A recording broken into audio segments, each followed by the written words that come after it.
I... Oh, God, I'm here, finally. Hey. Excuse me. Oh, my gosh. Sorry. I thought, I'll just let this go for a minute. I'll let this start up. That's allowed. And that music is still a little too loud. Let's just do a little boop. One more notch. There we go. I thought, oh, we're good. We're fine. Everything's kosher.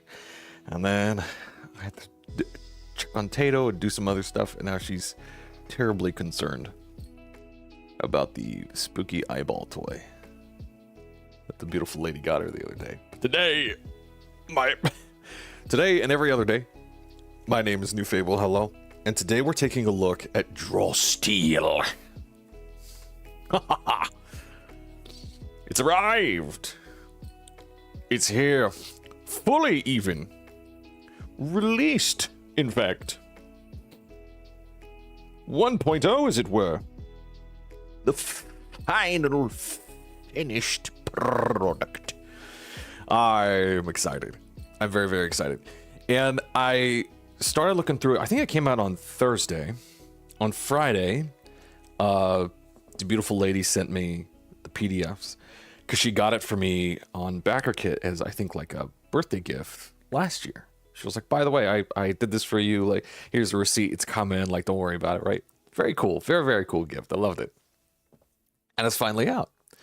And I think the physical books will be coming out towards the end of this year. I think I heard like October or November, maybe, is a ship date.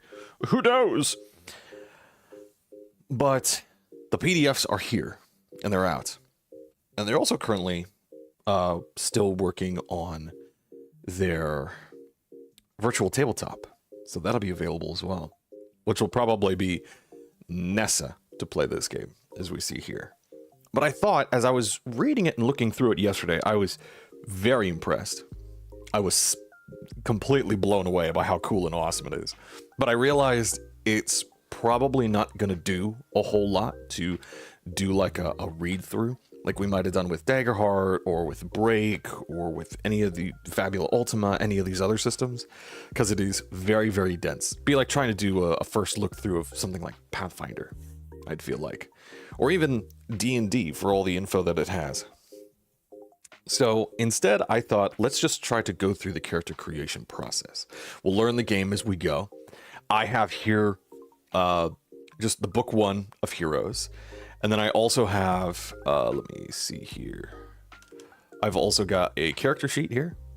And then I've got as well a rules reference. So as we like talk about stuff or we need to remind ourselves of how things work in this game, we got a rules reference. Just like 2 pages. You print these out double-sided. But for the most part, let's just get into it. Because it's huge. It's big.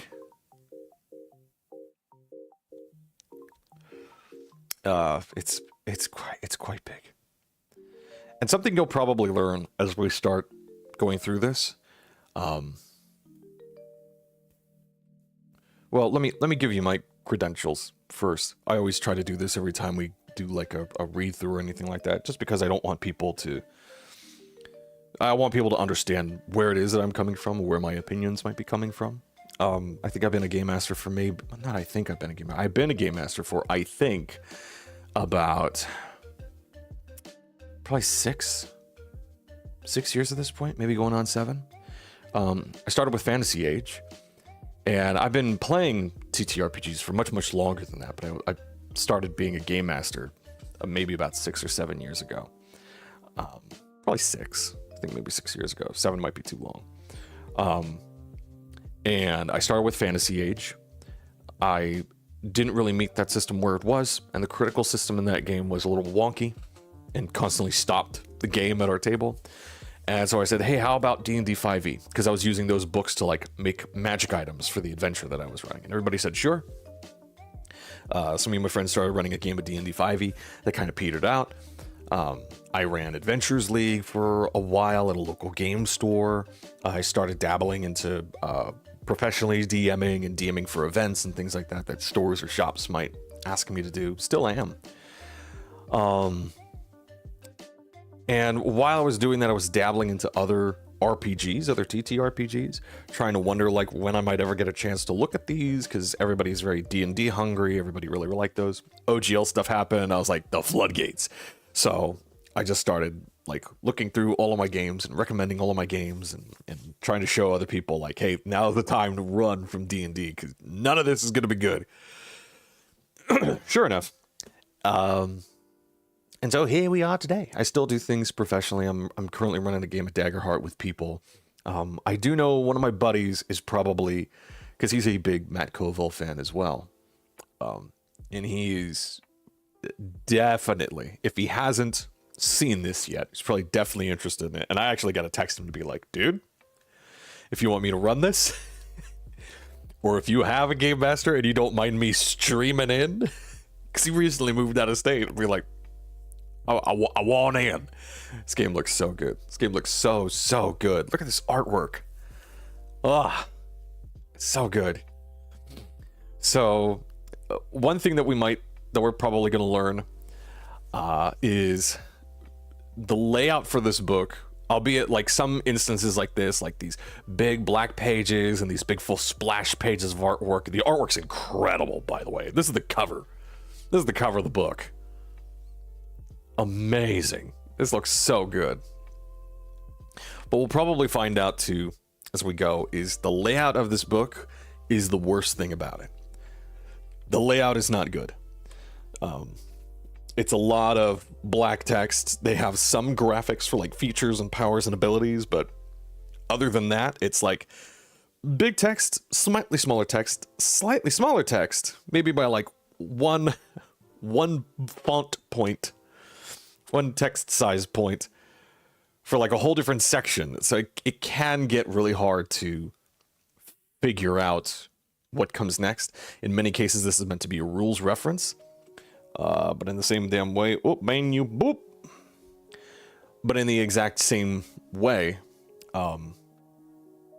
this is very much like a rules reference. So it is written very well. The references for this are all very good, but the general layout is not great. Could be a hell of a lot better. So I guess let's read this first. In fact, this is probably the best part to read, because this is probably verbatim before we get into character creation, because this is going to tell us pretty much what all this is. What is this game? Fighting monsters, larger-than-life extraordinary heroes plunging into battle against terrifying... Oh, you can't read that. Hold on, we gotta schwump it up. Here we go. A little better. A little better. Now we can read. Actually, yeah, let's go to page width. Boom. There we are. Perfect. Perfect. In fact, let's do the same thing with this page width so we can actually read it. Boom. We should do the same thing here. Page width. Boom. Now we can read it. Oh my gosh, Matthew, you are genius, but only after showcasing stupiditude. Plunging into battle against terrifying monstrous enemies. That covers a lot. This game will absolutely feature dungeons. Yes, ancient underground complexes filled with ravenous undead or creeping oozes. It's not a dungeon crawler. Whoa. It's not about clearing rooms. It's not a survival horror game where you must track light and food and the weight of every object you carry. You can fight monsters in a dungeon, but the game is not about dungeons. Lots of games focus on that gameplay and do it really well, like Shadow Dark. That's very true. Shadow Dark might be one of the best. So I've heard. I haven't read it, but I've heard it's one of the best like dungeon crawly games out there. It's not a wilderness exploration game, aka a hex crawl. It's not about surviving in extreme weather, getting lost, or trying to navigate your way back to safety. You can fight monsters in the wilderness, even run a whole campaign in the wilderness, but this game is not about the wilderness. We love games that focus on that fantasy like Forbidden Lands. Also true, I've heard that is a chef's kiss to exploration. You can run adventures with horror themes, but it's not a horror role-playing game like Call of Cthulhu. Your sessions can and will feature comedy, but it isn't a comedy RPG like Paranoia. Draw Steel is definitely a game about creating amazing stories in which the heroes fight monsters and villains using strategy and tactics. Draw Steel has a lot of other tools, but fighting monsters is sort of non-negotiable. If you're looking for a game featuring extraordinary heroes overcoming dramatic villains without the focus on tactical combat, maybe check out Daggerheart, just right next door alphabet-wise. We genuinely love all these games, but we love them because they focus on specific genres of gameplay and deliver on them really well. And that's a good point for Daggerheart. Like, Daggerheart is not really a tactical game that focuses a lot on like narrowing down what it is your characters can do in the current battlefield and paying attention. It's just not. It's very much the way everybody's been running D&D for the past couple of years, which is a big focus on story, just kind of light, easy breezy, like, oh, let's just kind of throw shit together, see what sticks. Not a bad thing. Absolutely my jam, but this is really good. Our game is heroic fantasy. That's its genre. Extraordinary people fighting dragons and necromancers. But heroic fantasy is still a little too broad for our purposes, so we added 2 other keywords to explain how our game might be different. Tactical and cinematic. These terms are just guidelines, a vibe, but we find them useful. Hi, Titos. Hi, Titos. Yeah, it's not bad. She's still so trepidatious about this futon that we got the other day. But we find them useful when trying to choose between different features. Both of these ideas are cool, but what is the most cinematic, the most heroic? So let's talk about what those mean. Tactical. Strategy is, what are we trying to do? Break a siege, free a prisoner. Tactics is about, how are we going to do that? We're going to surround them, sneak around them, pick them off one by one, kill their leader first, kill their priest first, no resurrections. In a tactical game, positioning matters, so our game is played on a grid. Effects and distances are measured in squares. This means all players are focused on the same problem, and there's no ambiguity regarding where the heroes and villains are in relation to one another. This is true. A lot of the movement in this game, where you might have a power, it says, go, when you cast this ability, move 5 squares, instead of, 30 feet or 25 feet or whatever that might be. Which is true, just cuts out on ambiguity. The Hobgoblin troopers are setting themselves up in a line to stop our tactician and Fury from getting into melee with the Hobgoblin War Mage. We're all aware of what's happening, and we could talk about what we're going to do to stop it. That means teamwork matters. That's why the order of combat works the way it does, to encourage the players to plan. And I believe I took a little peek at like initiative and all that. It doesn't use initiative. One side just picks who's going to go first. This is probably the director being like, oh, these guys are more well prepared. They're waiting for you, so the enemies are going to go first. Otherwise, it might be the players, or there might be like a small check and then you go for it. But then after that, it's a character activates, and then a monster activates. Then a character, monster, until everybody's activated, and then it's a new round. Very much like Fabula Ultima, but this is much more like grid tactics, instead of Fabula Ultima's theater of the mind tactics. That's why the order of combat works the way it does. Okay, you use Concussive Slam on that trooper, it'll push him back, and on my turn, I can use Squad Forward to get us all in a melee with the Death Captain. We think focusing on teamwork about making the game more heroic. In a tactical game, you have many choices each combat round. You are never reduced to just swinging your sword. You have options. If we do a good job, you don't feel as if you outlasted your opponents because you wore their stamina down before they could reduce yours to 0. You feel like you beat those hobgoblins through stealth and sorcery, coordination, and ferocity. As you play with the same group of characters, you'll learn what they can all do. You'll discover synergies, combos, some of them intended by the designers, some not. You start to learn these unique characters and to rely on them to do their cool things. It's a great feeling when another player comes up with a cool plan that relies on your unique abilities. You learn which characters are the squishies, who need to be protected or healed. You learn which characters can push themselves right to the edge and keep fighting. Don't worry about healing Barlaka. She's our Fury. She's happier with 3 stamina. Our game is not about tactics. It's not a war game, but it's tactical. Heroic. Ooh, that's very, very bright. Our game is definitely put on your night vision, the night light feature, or the reading feature if you're watching this on a phone or tablet. Our game is definitely about heroism. For us, that means a couple of things. It means we don't assume your character is primarily motivated by greed. They might be, but we don't assume that. Instead, we assume you're going to do the right thing. It might take some convincing. There might be some reluctant heroes in your party, but that's part of the fun. Should absolutely be able to run a Chain of Acheron-style campaign where the heroes are hard-bitten mercenaries in a morally ambiguous world. But it's not the baseline assumption. The fiction and adventures that inspire us feature epic villains trying to remake the world in their image, and the dashing, unyielding heroes who strive against them even in the face of impossible odds. So that's one component of the heroic keyword, but another, equally important, is what kinds of things happen on screen, so to speak. This is closely related to the cinematic keyword. For instance, you never see Indiana Jones having to find a local sporting goods store because he needs to stock up on ammo. You never see Katniss Everdeen have to stop and take a shower because she stinks. Was there? I wouldn't put it past the movies. I'm sitting there trying to think, like, did they have a shower scene in the movies? I don't think they did. I was like, I wouldn't put it past Hollywood to be like, she's hot, throw her in a shower. These things do happen. No one's watching Raiders of the Lost Ark thinks that Indy's gun is magic and doesn't need bullets, but we simply don't need to see Indy doing that stuff. We don't need to waste time on it. Likewise, in our game, we don't worry about stuff that heroes in fiction tend not to worry about. We don't worry how much everything you're carrying weighs. If you're trying to lift a bear, you might have trouble, sure, but nowhere on your character sheet are you tracking the weight of every item. You don't track food such as rations. You don't worry about how many torches you have. Light might factor in a specific environment because it can be a fun tactical challenge, but the game doesn't expect that everyone is always worried about running out of light. Like Shadow Dark, which is great. Basically, we worry only about those things you see your characters doing in a movie or a comic or a novel in their adventures. Assume all the tedious stuff happens off screen. Speaking of things happening on screen, closely tied to the heroic keyword, the cinematic keyword is all about how we like abilities and features to be strongly evocative.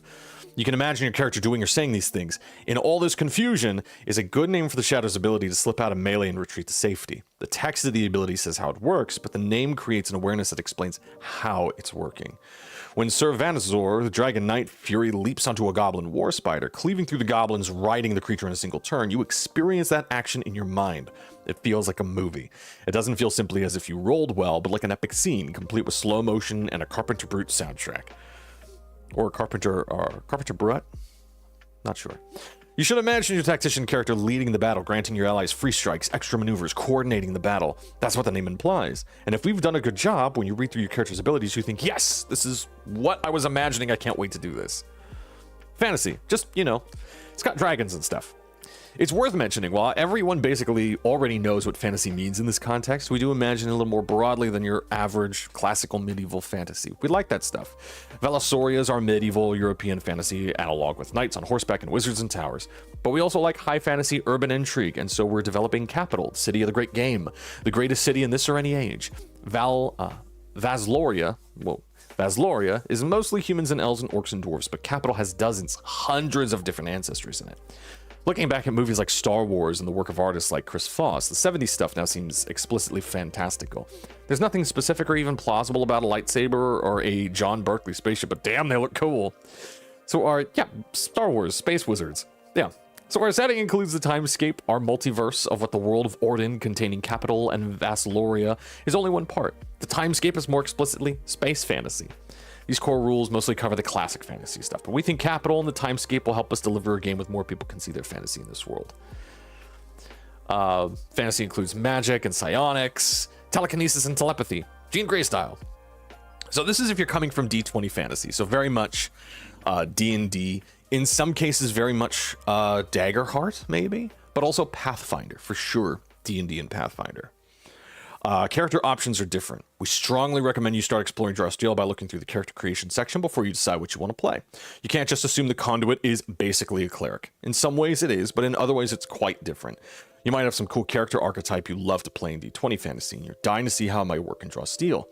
But you'll have a lot more fun if you start by browsing the ancestries and classes sections and getting inspired. Very true. And that's what I've been doing for the past couple of hours. Smaller bonuses and penalties. Jarsteel is built around the roll of two 10-sided die to produce 3 possible outcomes: Tier 1, Tier 2, or Tier 3. We'll see what those look like when we actually look at abilities and type them in. On the surface, this might not seem that different from rolling a 20-sided die and having 2 outcomes, success or failure, but we've run the math a lot. A bonus of +1 or penalty -2 is significant in Jarsteel, much more so than in a typical D20 fantasy game. That means you should feel pretty good attempting those power rolls, the rolls you make to determine successes, both in and out of combat, if you have a decent characteristic bonus to add to those rolls. And if you have a specific skill that applies to a power roll made as a test outside of combat, you'll do even better. As my voice cracks, I'm going to drink some tea. Which is one of the big reasons why I was late this morning. Ooh! That's delicious. And it's Ormond's Land. I don't know what any of this is. It's a Tower of Enchantment, Olva, Tower of the Oracle, Tower of Illusion, the Orchid Court, the Great Woad. God, looks awesome. Abilities automatically deal damage. This is the thing you will hear anybody and everybody talking about when they talk about Draw Steel. It's like, oh my god, it's so good, amazing. Yeah, everything hits. When you use an ability, one of the unique combat features that defines your character, you can still have a bad turn. A tier 1 outcome with minimal damage and effects is the worst outcome you can obtain with an ability. It's not awesome, but you're still always making progress. The question is, who's making progress faster, you or the monsters? Since there's no I miss who's next in this game, fights typically last 3 or fewer rounds. A fight that lasts 5 rounds is a long fight because everyone's always doing damage. That includes monsters too. You don't need to rest all the time.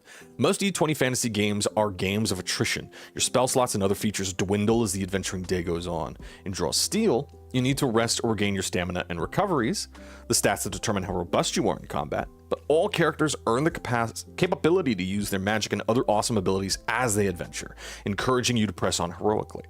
That is true, and probably one of the best features about this game. And we'll see what that looks like when we start making our character and bric-a-bracing things together. Our game has a lot of skills. Your character can make use of a long list of skills, but we don't expect you to memorize that list. We get into why the tests chapter features so many, but the short version is, we think having a lot of skills allows you to create more distinct and specialized heroes, which supports the sort of gameplay we want to see in Draw Steel.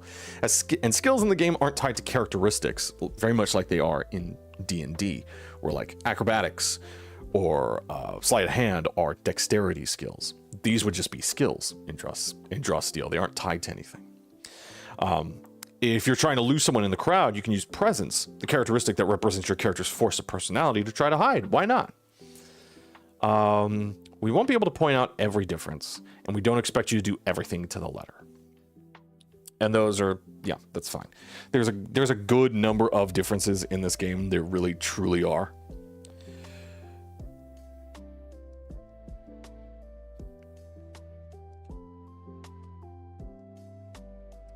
Oh, night. There's a lot of other features in here, but obviously we'll kind of see what these are as we go through it. A big old glossary, a huge glossary index as we look through these for everything that we need for difficult terrain and all of this stuff, which is so nice. It also has page numbers as well, and this is right at the beginning of the game, which is so good. I really like this. It's a lot. It's a hell of a lot, but it's nice. And we're just kind of zipping through these just to kind of show how many of these damn things there are, because there's a lot of them.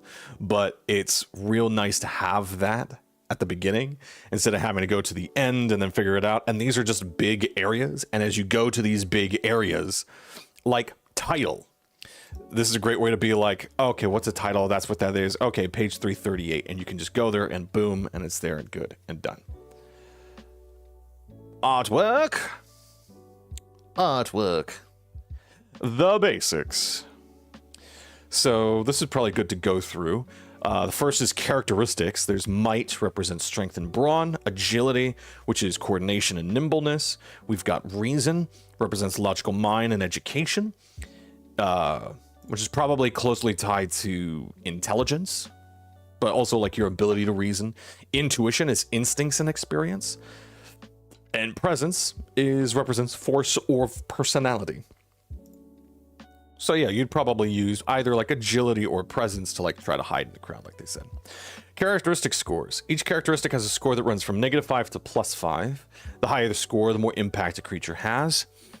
Dice, we're going to be using 2d10s, pretty much damn near for everything. D3s, on some occasion, you roll a D3, which is just as they explain here, a 6-sided die. 1 to 2, you treat as a 1. 2 to 3, 3 to 4, you treat as a 2, and a 5 to 6, you treat as a 3. And that'll be like on a lot of character abilities and stuff like that. And then D100s, and that can be just the 10-sided dice you're rolling. You can literally make them different colors if you want to, which you might be doing already if you play something like Daggerheart. And just be like, oh, that one's the 10s, the other's the 1s digit, and just go from there. Power rolls. This is the main thing of the game. This is mainly how the whole check system works, how abilities work, everything. Whenever you're doing a thing, an ability roll is when you're rolling certain abilities to determine their impact. A test is a power roll you make outside of using your abilities to impact or affect the world around you. A tactician might not have an ability to let them climb up the face of a cliff, so climbing is an activity they attempt with a test. An elementalist doesn't have an ability to let them automatically imitate a cultist into backing down from a fight, but they can make a test if they want to try. And that's very much D&D Pathfinder, make this check, same thing. So yeah, making a power roll, you roll 2d10s, and based on what you get determines the tier of the results. If the power roll is 11 or lower, it's a tier 1 outcome. It's the worst outcome a power roll can have. You still do something, but the impact of what you do is minimal. A strike ability might deal a little bit more damage and not much else. For a test, a tier 1 outcome might mean you fail at what you set out to do, and you might also incur a negative consequence. Tier 2, it's a power roll of 12 to 16. It's a tier 2 outcome. This is the average outcome of most power rolls, which is strange because this is rolling a 12 naturally with nothing else is on the higher end of the averages you're likely to roll on 2d10, which is 11. A strike ability does a decent amount of damage, has an effect that briefly helps allies or hinders enemies. For a test, a tier 2 outcome means you might succeed at what you set out to do, though depending upon the difficulty, success might have a cost. And tier 3 is a 17 or higher. This is the best outcome you can have. When using an ability, you deliver the maximum impact possible. For a test, it means you succeed at what you set out to do. And if it's an easy thing to do, you might also get a little something extra. And they also say here, downgrading a power roll. If at any point in time, whenever you make a power roll, you can always use any one of the options from lower tiers that you surpassed. So if you roll a tier 2 outcome, then you can use either the tier 2 result or the tier 1 result, just depending upon what you want. If you use a tier 3 result, you can use any result you want. And they say that because, like they say here, for instance, if an ability has a tier 3 outcome that lets you impose the restrained condition on a creature, but the tier 2 outcome of that ability lets you impose the slowed condition, you could use the tier 2 outcome if you'd rather have the creature slowed than restrained. Not bad. Not bad. Natural roll is the total of your power roll before characteristics or anything else comes into play. And then they have edges and banes.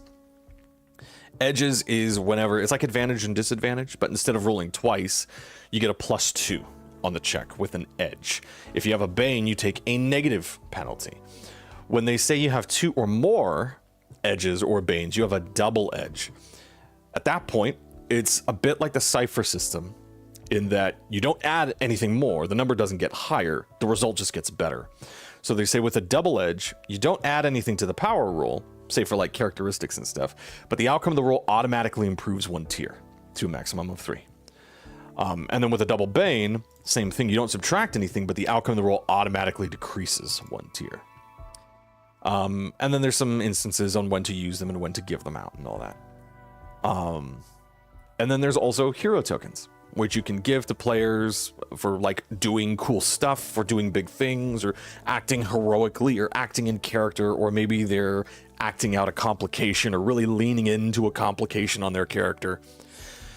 And you can give them hero tokens, and these hero tokens can be used to like get extra surges, reroll a test, or you can utilize a recovery without spending that recovery. They even have here, you can regain stamina equal to your recovery value before you take the damage. It's nice. And then they've got just like creatures and objects always round down, just like some basic rules and stuff. And they also have here, this is worthwhile reading, bag of rats ain't heroic. Some players might think that quickly starting a fight with some bar patrons or carrying around a bag of rats is a good way to gather up those sweet, sweet victories and heroic resources. These strategies don't work. The rules of the game exist to help you tell a cool heroic fantasy story, not so you can try to be clever and exploit them by harming innocent rats to win. In order to generate victories and heroic resources, you must face and overcome challenges worthy of a hero. I love that they put that in. This is very much a game of rules, very much a game of, but I have the ability, it says, we get victories when this thing happens, we do all that stuff. And this very much says, like, that ain't it, chief. Building a heroic narrative, this is mainly the rest mechanic and how everything works. So let's talk about this for a minute. Victories, at the start of an adventure, your hero has 0 victories. Every time your hero survives a combat encounter, you earn a victory. The director can decide that a trivially easy encounter doesn't earn the heroes a victory. and can award additional ones for particularly dangerous ones. And you can also, if you overcome a big challenge that does involve combat, the director can award you, which is the game master, can award you a victory. Some challenges can be like puzzles, traps, what they call negotiations or montage tests, which are mechanics for like doing things over a large period of time. The example they give in the book is a really cool thing of like helping put out the fire in a town, right? Like across a whole town, or negotiations, trying to get something out you want. You can get victories for those as well. And when you finish a respite, your victories are converted into experience. So very much like Dark Souls, you'll gain victories as you go and explore, and then you bank them when you rest. Victories temporarily increase a hero's power during an adventure, and we'll see that as we look through characters. But experience permanently improves your capabilities. Each time you finish a respite, you gain experience equal to your victories, then your victories resets to 0. In other words, your victories are converted to experience when you finish a respite. Heroic resources. Every class gets their own heroic resource. We'll like briefly see what those are and talk about them as we look through all the different classes, just briefly before we pick one we want to build. Recoveries are the number of times your hero can take a breather and recover stamina, which is your HP. You can spend recoveries and you regain all lost recoveries when you finish your respite. And a respite is 24 hours. There is no like, oh, let's just hang out, or let's take a break. There's no, like they say, there's no standard 8 hours or so of sleep. A respite is literally like a day of rest. You let your body rest. That tells you a lot about this game, and we're going to see this more as we build a character out. We also might look at the monsters book if we can, just to see how monsters stack up. I haven't looked at the monsters book yet, so that'll be fun. But generally, yes. A respite, you get everything back, which is really just your recoveries after 24 hours of resting. So this game very much is go out and adventure, do cool heroic stuff, and then go back to a town, go back and rest, like find a place of safety and just chillax for a day. And also because you can work on projects, this is when you would shop, like this is when you would do anything. All those shopping episodes, that's the respite. More cool. And then there's echelons of play, which is just tiers of play. There's only 10 levels in this game. First is first to third. This is a lot like Daggerheart a little bit, but they kind of they scrunch first because tier 1 in Daggerheart is literally just level 1. So first to third, fourth to sixth, seventh to ninth, and 10th level. And then they got some really awesome, the Quintessence, Orden and the Timescape, the Sea of Stars, and there is Orden itself. The world below, the dark under all, the 7 cities of hell, the plane of uttermost law, the high tower station, the Primordius, sea of eternal change, Arcadia, very much like the Feywild, Allow, the city of brass, the plane of all elements. That's awesome. Oh my god, I love that kind of world building. I love it. And then all the world building, which is really, really good, and I'm not going to spoil any of this stuff. Buy the book. Buy the book to learn about this cool stuff. It is awesome and fantastic. This is one of the best settings I have ever, like, just seen in my life. The imagination is so good. How imaginative is it? They made humans anti-magical. They leaned in. Because they were like, most humans in settings are just kind of like, they're just kind of us, right? Like frumpy, like, we're human, hi. We got different skin tones. We come from different places. We all got fingers and toes. And I don't know, that guy's a fighter, I guess. Here, they made them distinctly like the human like us, but they are distinctly anti-magic. So, like, they can actually detect magic naturally. They could just, like, they can sense it. They know where it is, but they themselves, like, cannot control it, you know, immaculately within themselves. I believe. So they've got your first session, your step-by-step hero making. So let's go through that. Think about what we want. I have a kind of idea. I want to either play around with making a character that I would want to play, which is either a healer or a caster. And in a tactical game like this, I'm really leaning into healer. I like healing in games like Guild Wars 2 and World of Warcraft and all the MMOs I play. I like being a healer. I've never tried because I've never had the opportunity to be a healer in a TTRPG. So in something like Fabula Ultima, absolutely being the white mage. Here, I think we're going to try to be a censor. Or no, I think they're called a, yeah, it's the censor. Yeah. So that's what we're going to try to do. Then we got ancestry and culture. Well, that's where we'll start. Then we got our career as well. Then our class, our kit. Some things may give a kit. And then we get to add free strikes. These are just like, oh, you're a hero. You get to do a thing, right? Like melee strikes and a range free strike. These are just things you get. Yeah, they're literally right here. So melee weapon free strike, and you can see this is how abilities look and work. It's got, you know, keywords attached to it. The little angular thing is like how to measure it. So it's melee one square away. The target is one creature or object. It's a main action. Power roll, might or agility. Just one of those two. If it's less than 11, which is that little symbol right there, 2 plus M or A damage. That's might or agility. So whatever that stat is, if I'm being like a fury or I forget what they call it in this game, a paragon, and I'm really going into heavy with might, it'd be 2 plus my might. 12 to 16 is a 5 plus might or agility. 17 is 7 plus might or agility. Same thing with range, just 2, 4, or 6. And then a complication, we determine some extra details and then make connections, which are just like questions you have. I love it when games do this. I love the way Daggerheart does this because they'll give you individual questions, but these are dependent on the class you've picked. And so like on your character sheet, it'll have these questions that you can ask, and they're different for every class. Phenomenal. Adventuring gear, it's not a game about tracking gear, so they're like, you pretty much just kind of have whatever you need. You're gonna really mention the cool stuff you have. And then changing character options. I'm gonna read this because this is what I do. I've done this for years. Everybody goes, wow, neat, interesting.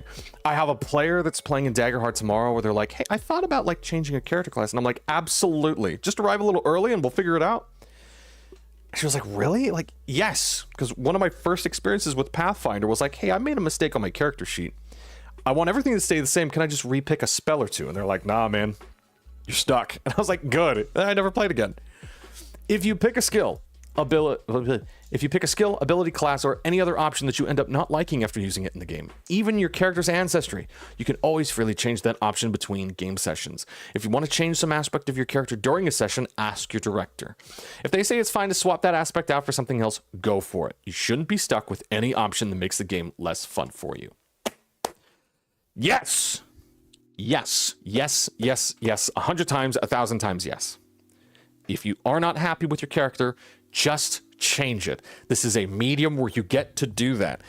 It's not Baldur's Gate 3 where you go, well, you know, I started out as a paladin. I didn't know we could lose our oaths and lose our powers, so let me just roll up a warrior. And now I have to do the whole damn thing over again. If you're changing an option for some reason other than fun, you need to follow the usual rules for changing that option.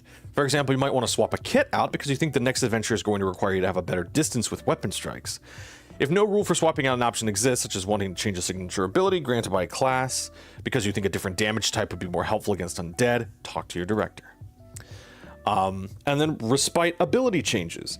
An optional rule the director can include in your game is to allow heroes to change any number of signature or heroic abilities granted by their class as a respite activity. This allows heroes to prepare for upcoming encounters and try new builds, but the director and the player should all be comfortable with constantly juggling and learning new abilities. Which I think is fair. I would probably limit that to like 1, right? And I'd always introduce that, like you can. Heroic advancement is marked by level. There's alternative advancement. There's just an XP advancement, milestone advancement, and then the director says so. Some games don't track experience or goals at all. The heroes simply gain level whenever the director decides it's appropriate for the story. I would take this. One of the things I don't like about Daggerheart is there is no experience table. There's nothing, not even like if you want it. I would absolutely use this. Absolutely use this for Daggerheart. Reason being is you get like in here you get a victory for every like heroic thing you do, every big encounter you have that is challenging to some degree. And then that's just translated over into experience points. 1 for 1. I would just do that here. Especially like if you're playing often and frequently, like my group is playing once a month.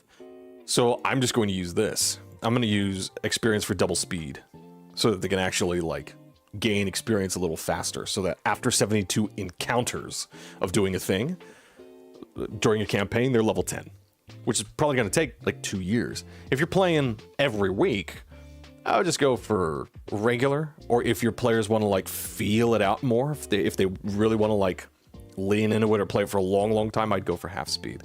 But if you're playing often and frequently, I would just use this baseline heroic advancement.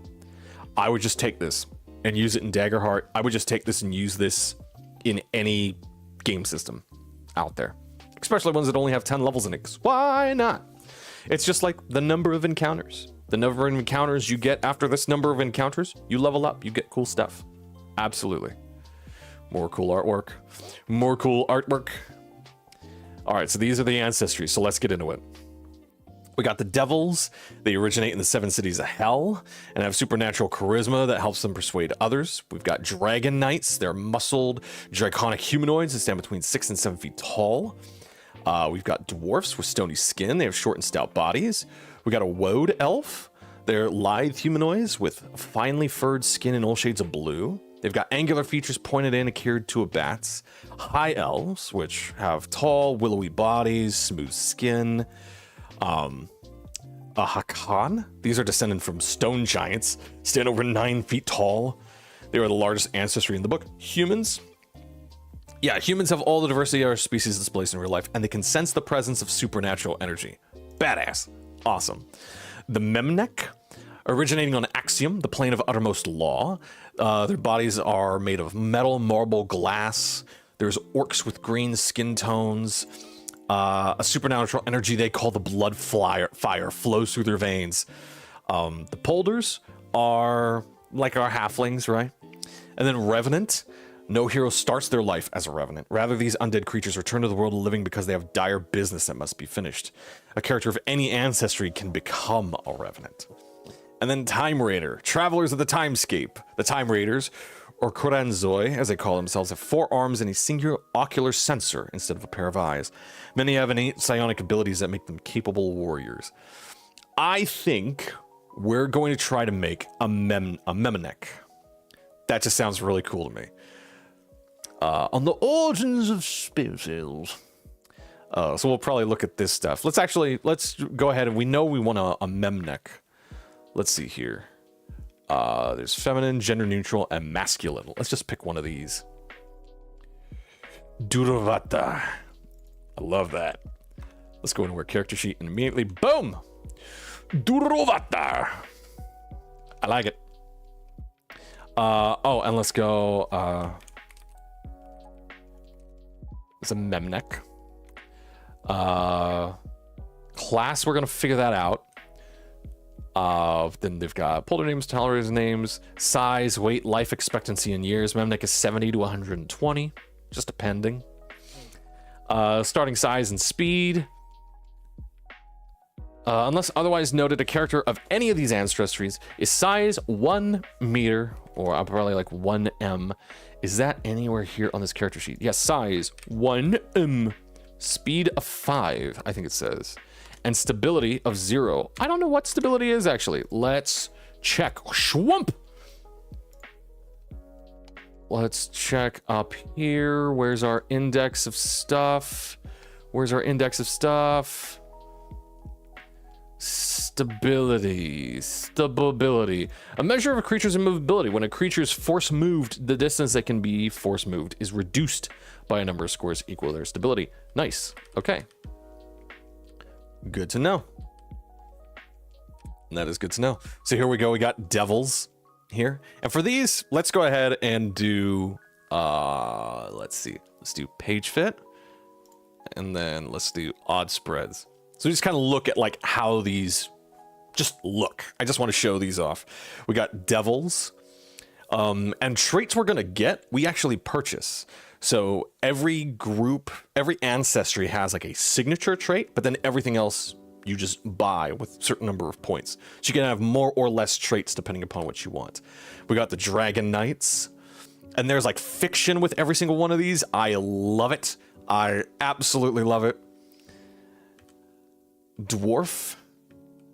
There's our Woad Elves, which, yeah, very fey looking, very bat-like, like definitely to survive in the woods. The High Elves. The Hakan. There's our humans.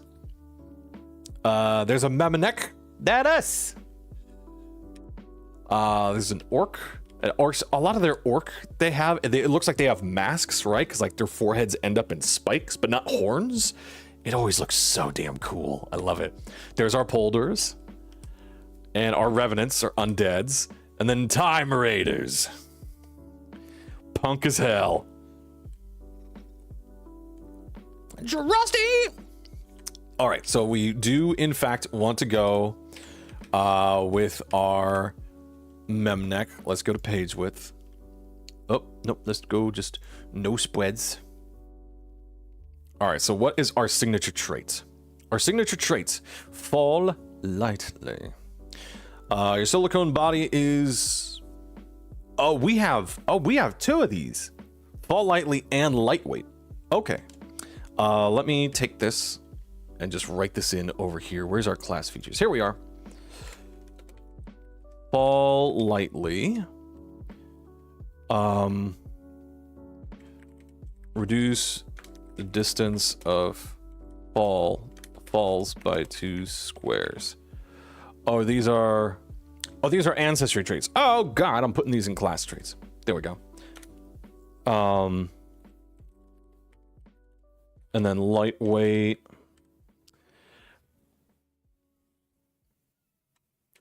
When force moved. Hi, Tato. Oh, hi, sweet girl. Yeah, Dad reading a book. You want to hang out with Dad? Oh, yeah. Yeah, hi, bubbles. When force moved, you treat your size as 1 size smaller than it is. Okay. And then we can purchase our Memnek traits. Let's see what we got here. And we'll take a look at our character sheet here in a minute. But yeah, we have 4 points to spend. And there's quick builds. I am Law. Enemies can't move through your space unless you allow them to do so. That's awesome, actually. Keeper of Order. Once per round, when you or an adjacent creature makes a power roll, you can use a free triggered action to remove an edge or a bane on a roll, to turn a double edge into an edge, or turn a double bane into a bane. That's actually really good. That's really good. You can push your body to move at incredible speeds. Your speed is 7. I like that. Non-stop. You can't be made slowed. That's really cool. Systematic Mind.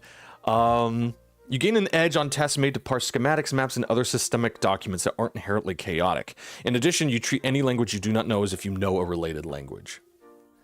Unfazed, I can't be made surprised. Useful emotion. Velopartha, the world sickness, might hinder you, but you know how to turn your pain into something your enemies feel. At the start of any combat, you gain 1 surge. That's also really good. I don't entirely know what surges are useful for, but I know they're good.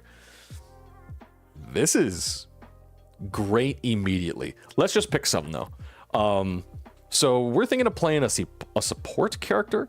I think Keeper of Order is incredibly important.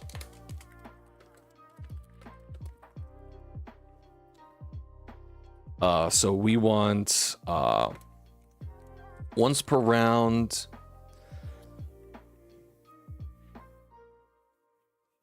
When creature makes a power roll, use a 3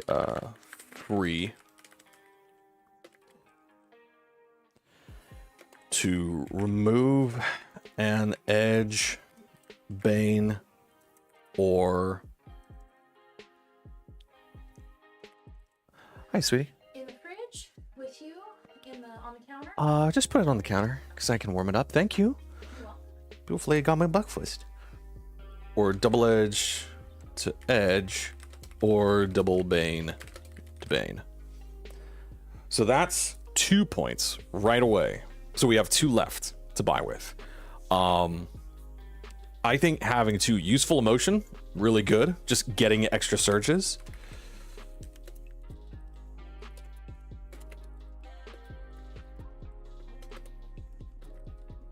One surge at the start of any combat, and I can't be surprised is also pretty damn good.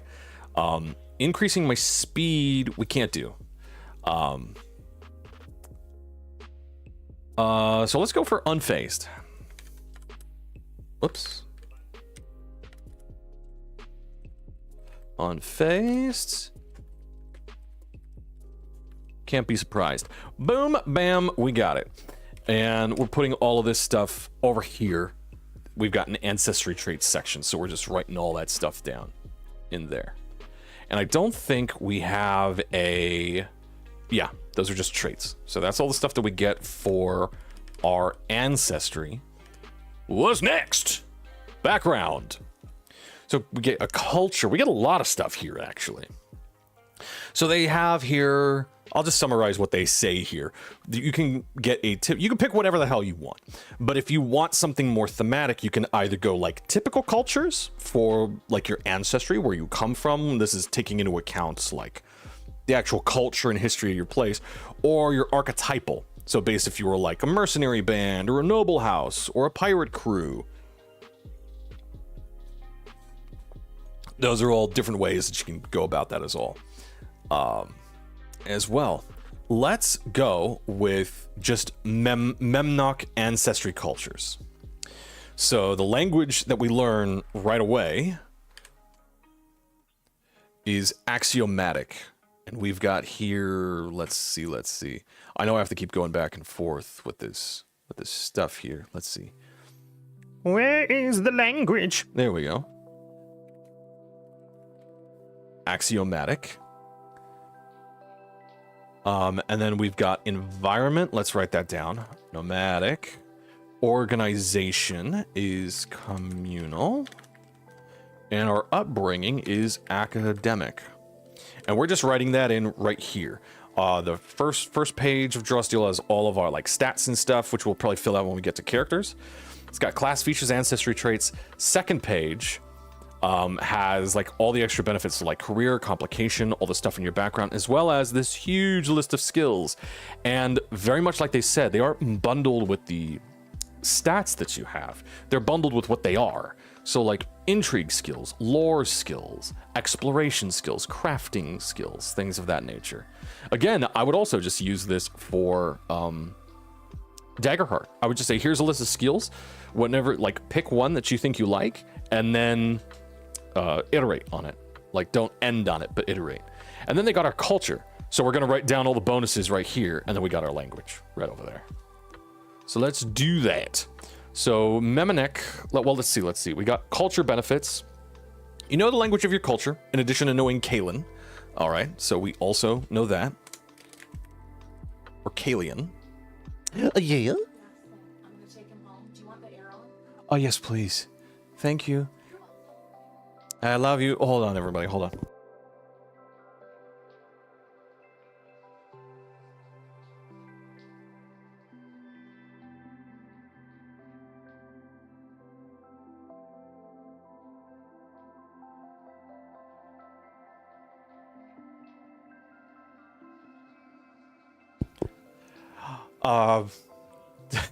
Sorry, beautiful ladies heading out for the morning. All right, so culture benefits from the environment, organization, and upbringing aspects of your culture. You gain access to skills. You can select one skill from each aspect's list of options. And you gain an edge on tests made to recall lore about your culture, and on tests made to influence and interact with people of your culture. So anything that for us is nomadic, communal, or academic, we get edges, so +2s. So then language. So our environment. So here we go. First one, nomadic. Travel from place to place to survive. They might follow animal migrations or the weather. We get skill options. One skill from the exploration or interpersonal skill groups. Let's take a look at what those are. So exploration, oh, right next to one another. Boom, bam. So like climb, endurance, gymnastics, swim, or interpersonal, brag, empathize, flirt. And we get how many of these? 1 skill. Well, what do we want? We're going for a healer. And healers in this game, actually, yeah, we're going for, yeah, I think I have the idea. We're going to go for a healer kind of person. So let's go for interpersonal, and let's go to read person. I like that one. That one's actually pretty good because we're like a mechanical humanoid kind of person. I like that. Read personal is not bad. And then we've got rural, urban, secluded, and wilderness. So all of these are like, pick a skill from one part of your background. Organization. And we are communal. So a communal culture is a place where all members of the culture are considered equal. Community works together to make important decisions. They elect leaders, a collective of farmers who work together to cultivate and protect their land without a noble. A city of pirates where each person can do as they wish. Many communal cultures operate outside settled lands, sticking to the wilds, a specific district in a larger settlement, city sewers, or other isolated places. As such, many folks in communal cultures focus on fending for themselves while avoiding the danger that other groups can represent. And we get another skill option. 1 skill from the crafting or exploration skill groups. Crafting and exploration. These two right here.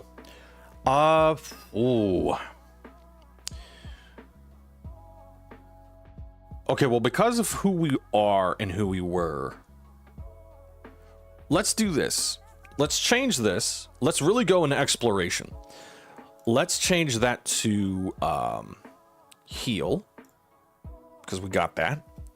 And actually, if we're being a healer, we might be able to utilize this skill in everything we're doing.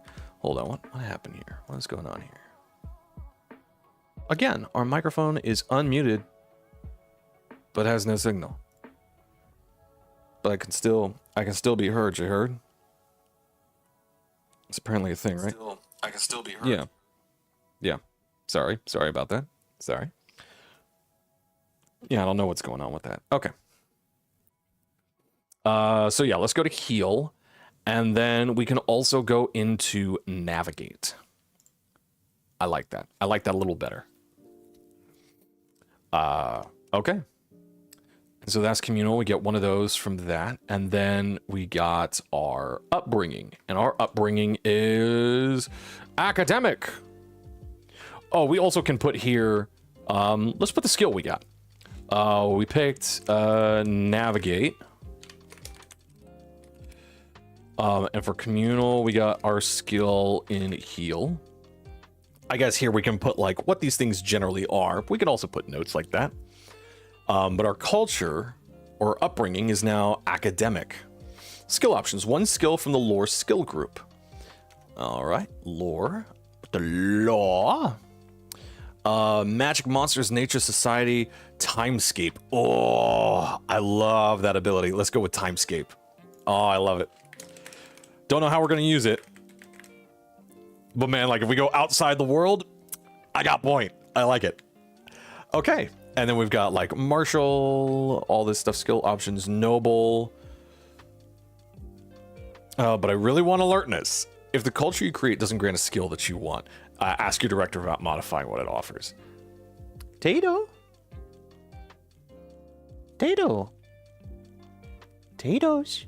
I'm a hubble. Me too. Oh. Me too. Silly girl. Okay. And then there's a bunch of languages from a bunch of areas, and I think we, so we know those two.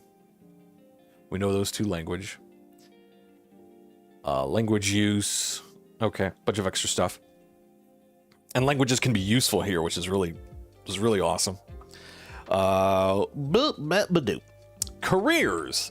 And now this is what you did effectively before you were an adventurer, before you went off to do stuff. So we get skills, languages, we also get renown.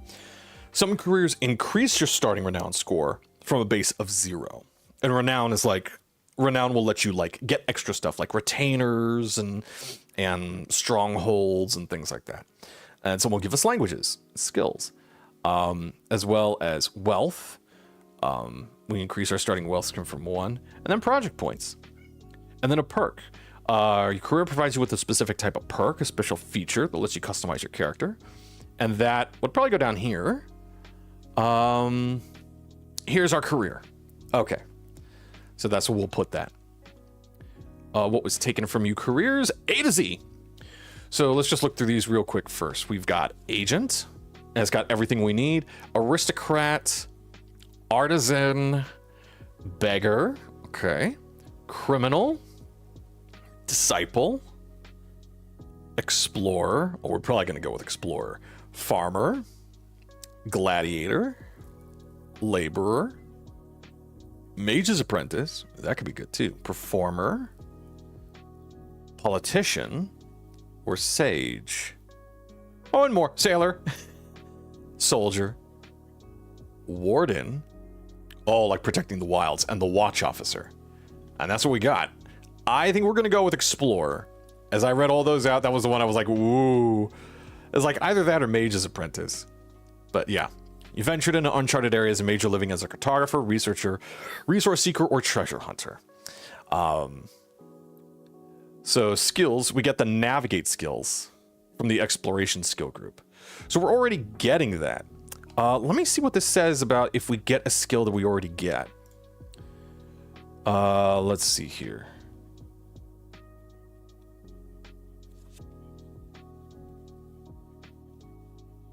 Oh, it doesn't say.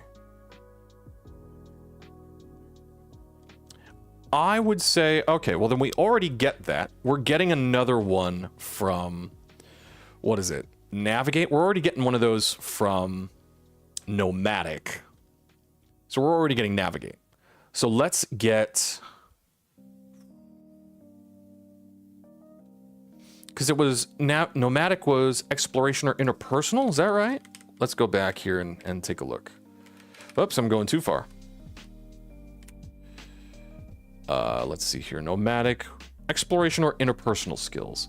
Okay, we're already getting navigate. So then let's go to interpersonal. Let's go with read person. There we go. There we go. So then back to our career. Let's go to explore. Then we get the navigate skill. So skill, let's navigate. We're an explorer. There we go. Plus 2 more skills from the exploration group. 2 more. So let's go skills. Tato, I'm right here. Hi, Tatoes. Want to come upstairs? Poor Tato. She just wants someone to play with her. Come here. Lisa. Come here, baby. Oh, yeah, yo. You got the zoomies. You got the early morning zoomies, baby. Hi, baby. Hi. Woof. Oh, it's a blanket. This cute little kitty of mine. So we got navigate. We get 2 more from exploration, right? Is that what we're going for? Man, making a character with a cat. Not an easy feat. Let's go with endurance, because we were out in the timescape. And let's also go with shoot. You know what? If we're an explorer, let's also go with climbing and jumping. Because that just means like any environment we find ourselves in, we're gonna be able to like move through, right? Languages. 2 languages. Ooh! Let's go. Ooh. Let's go back to the languages up here.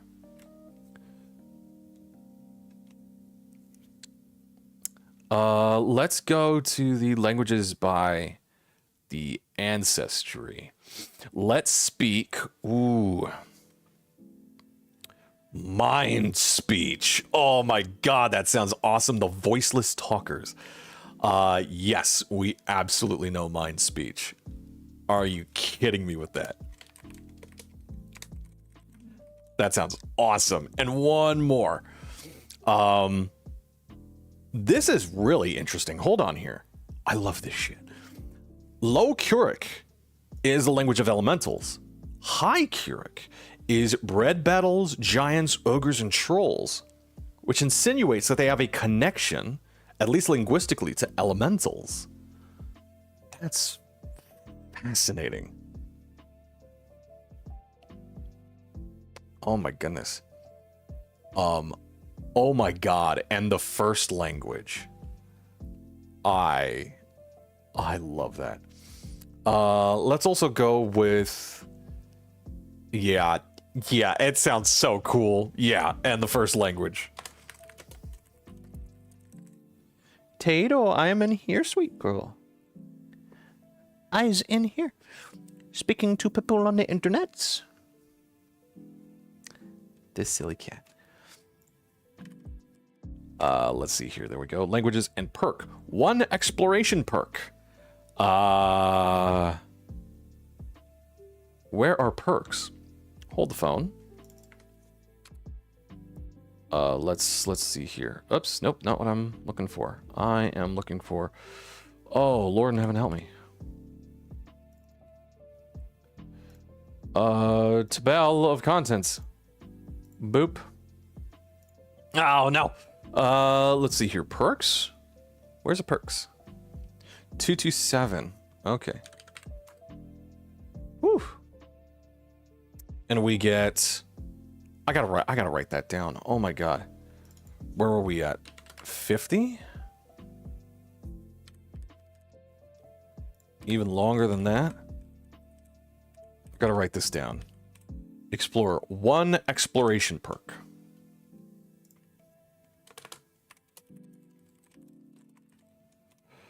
One exploration perk. Okay, and then it's 227, right? Here we go. Okay, so perks. There's crafting perks, elemental perks. What are these? Okay, so we're granted 1 by our career. And then we get other stuff. Oh, feats. Oh, okay, this is what these are. Okay.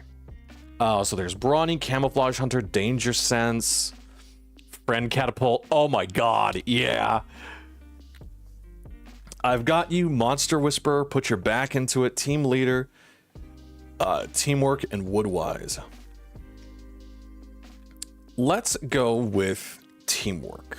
I don't think we're the leader, but let's go with Teamwork. So let's...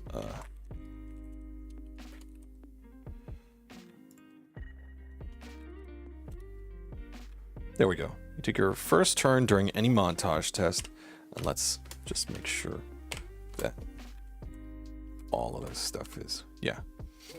There we go. Nice. And then where were we at? Was 67? Something like that. There we go. 1 exploration perk. Oh, and then the inciting incident, like what happened to us. Ooh, let's go for... Ooh, let's go for just Wanderlust. That sounds good to me. I like that. Let's just put that down there. Like, that's what it was. We know that's what it was. Ooh, and now where are we? Well, that's the dingly dang old cover of the book. Classes. Here we go. Here's the classes.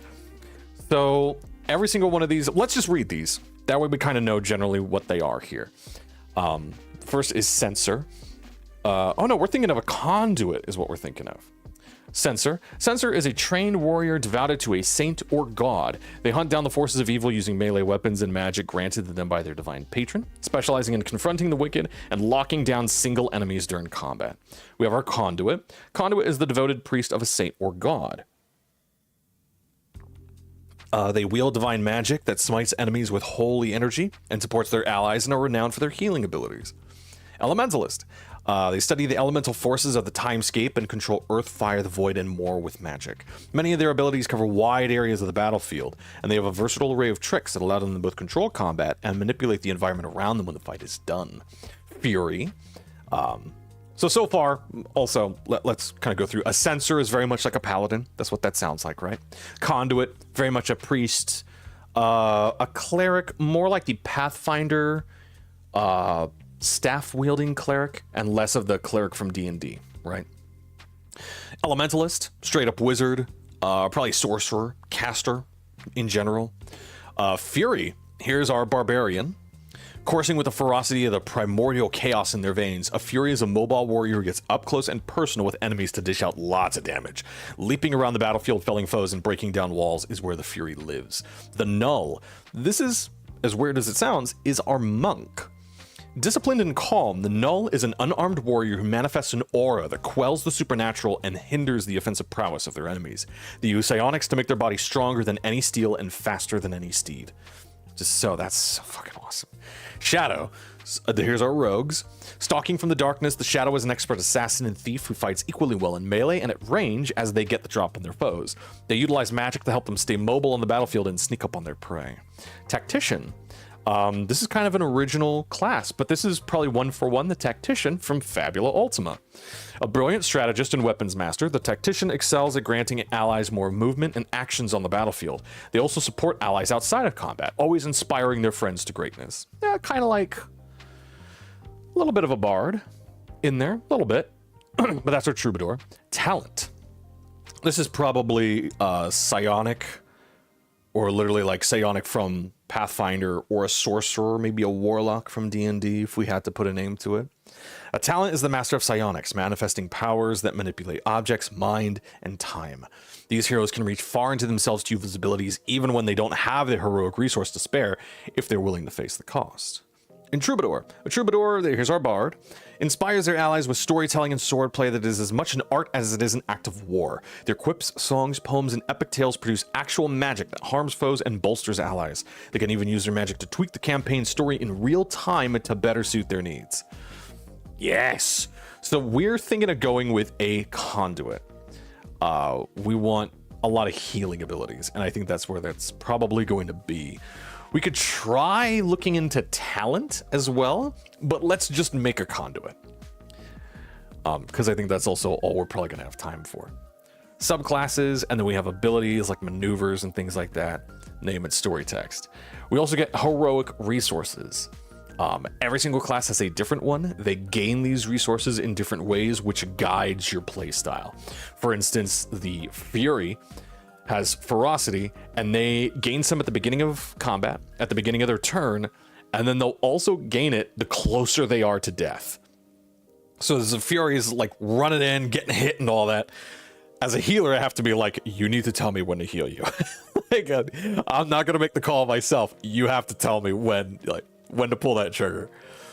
We get ability keywords and all that. There's triggers, there's ranges, all sorts of stuff. We'll see that as this comes up. And here they're really talking about like where things are, like aura, here's bursts, cubes, lines, allies, self-target, creature, like they're just defining everything that we're going to find. And like they have here, characteristics and damage, represented by the letters MARIP, dictate the kind of skills. So like we saw, you know, if you roll an 11 or lower, it's 3 plus M damages, 3 plus might. Abilities with damage and effects, it will list them all out during the move. Potencies, actually potencies is good. Many abilities and other effects impose conditions and unique statuses on targets, but creatures sometimes gain a chance to resist these effects. After all, a monster with a high might should be harder to knock prone. Ability effects that have a potency are applied to the target only if the effect's potency value is higher than the target's indicated characteristic score. The characteristic a target uses to resist a potency is based on the ability used. Character has a weak, an average, and a strong potency value as follows. Your weak potency value is equal to your highest characteristic score minus 2. Your average is equal to your highest characteristic score minus 1. And your strong potency is equal to your highest characteristic score. A potency always appears as a single letter, so consider the conduit's judgment's hammer ability. So power roll, it's intuition, so we roll our intuition. It's 3 plus intuition holy damage at the lowest value. A weak, so agility is weak. They're knocked prone. So at level 1, a conduit uses their intuition score to determine their potency values, and that score is 2. That gives the conduit the following potencies: weak of 0, average of 1, strong of 2. When writing Judgment's Hammer on their character sheet, the Conduit's player updates the damage and converts the weak, average, and strong potencies into their numerical values, knowing that those values won't change until the character hits second echelon and their intuition score becomes 3, then produces the following. So during the game session, the Conduit uses Judgment's Hammer to target a bandit with an agility score of 0. The ability thus has the following outcomes at each tier. With a tier 1 outcome, the ability deals 5 holy damage, which we know it does. But the bandit resists the additional effect because they have agility 0. When a tier 2 outcome, the ability does 8 holy damage, but the bandit is also knocked prone, unable to resist the additional effect because they would need an agility of 1 or higher to do so. Because they have a need of 1 or higher, and they have an agility of 0. If the bandit has agility 1 or higher, they would have taken 8 holy damage but stayed standing. With a tier 3 outcome, the bandit takes 11 holy damage, is knocked flat and left struggling to stand, unable to resist the strong potency of the additional effect with a mere agility of 0. If it's agility less than... So it's written like agility is less than 0, otherwise prone. Like if it's less than 0, they're prone. If it's less than 1, they're prone. If it's less than 2, they're prone and can't stand. Potency presentation, adjusting potencies. Okay. Surges. Oh, here we go. When you gain surges, you keep track of them on your character sheet. Surges can be used in combat to deal extra damage to your foes. When you deal roll damage, you can spend up to 3 surges to deal extra damage to one creature. And when you target one or more creatures with an ability that has a potency, you can spend 2 surges to increase the potency. Okay. Cool. Then line of sight, ending effects, all that stuff. A bunch of conditions as well. Cool. So then we've got our sensor. This artwork's just awesome. We fight until hell is empty. Oh, I love it. I love it, I love it, I love it. That's not what we're going for. And these sections, let's just take a look. These sections am big. Let's go to spreads. Yeah, these sections are huge. A lot like D&D, we're going to get like basics. So you can see up here in the corner, we're going to get a lot of our like basic stats. And then we have first level features. And we just go through these until we get to, pretty much all of these making choices until we get to second level features. We don't get all of this stuff, but the game, the book will tell us like pick one of these. And this is where the format of this looks really because it gets really hard to parse out exactly where some of these abilities end and begin. What are some features we don't get? What are some we get now? What are some we get later? It's wild. The conduit, this is probably what we're going to do. Because we get dominions and deities and all this stuff. Not some of this crazy stuff until much later. The elementalist. Let's see here. And the elementalist, actually, let me show you. This right here, all these green animal forms, here's your druid shape change. Your wild form. You become an elementalist, and that will let you effectively play like a druid. The fury... just a bunch of stuff. It's so cool. They also have, I think the Fury also has a subclass option where they can like turn into, Stormright. So they have special features that let them turn into like half beastkin creatures. The Null, here's our monk looking creature. Artwork is amazing through all of this. Our Shadow, awesome looking. And we just get a bunch of powers and abilities, and it's all listed here. There's no spell list. There's no spell section. We saw perks, which is like feats and stuff like that. But all the abilities, all right here. So if you want to know what your abilities do, you just go to your section in the book, and you're like, here it is. Tactician. Oh, they kind of have it more much like a fighter. Which I guess it probably is. Yeah, there's like parry and stuff. Oh, so it's like a weapon master fighter? Is that what that is? In D&D, just trying to parse it out. Our talent, get talent traditions, and all these spells and abilities. And yeah, they're labeled abilities, but like a lot of these are like spells or psionics or all sorts of stuff. And our troubadour. Keep going through these. What do we got? What we got?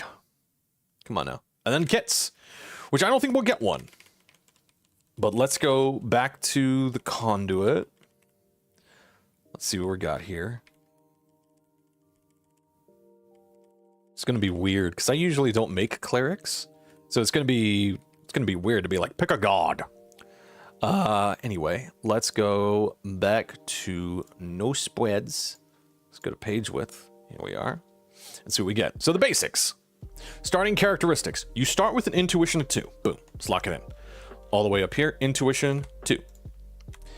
And can choose one of the following arrays for your other characteristic scores. I'm of the opinion, just because it is a bit more fun, let's actually go with the top one, the 2-2 and the -1, -1. Our -1,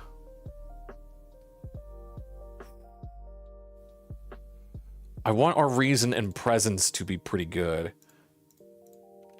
So then maybe we don't do that. Let's do 2. Let's, now the hell with it. Let's have some fun with it. -1, -1, and 2, and 2. There we go. Boom. Our strikes are gonna suck, but anything else that we're using for our spells, our powers, and abilities is gonna be awesome. Weak potency. Do we have anywhere here? Let's see. Oh, potencies. Here we go. So strong potency is intuition. That's just our intuition score. Our average potency is intuition -1. So that's 1. And our weak is 0. There we go. Weak potency, starting stamina at first level is 18. That is our health. Winded is when we're at half. And so half of 18, oh God, let's see here. Equals, oh my God. Half of 18, okay, so that's 9, so that's when we're winded. Dying is literally the negative value of your winded condition. So when you get to 0 stamina, you are down and out, you are bleeding, you are actively losing health. So you can bleed to death. Very much a big thing. It crazy. Stamina gained at 2nd and higher levels is 6. We don't get a whole lot. Recoveries is 8. So we have 8 of them. Currently have 8. And I think recoveries, let me see if our rules thing has, yes, here we go, the basics. You can spend a recovery to regain stamina equal to your recovery value. Well, what the hell is the recovery value?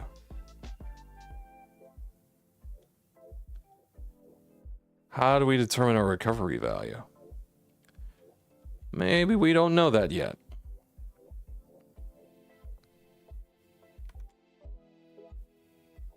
But that'll go right there, I guess. I suppose. Okay.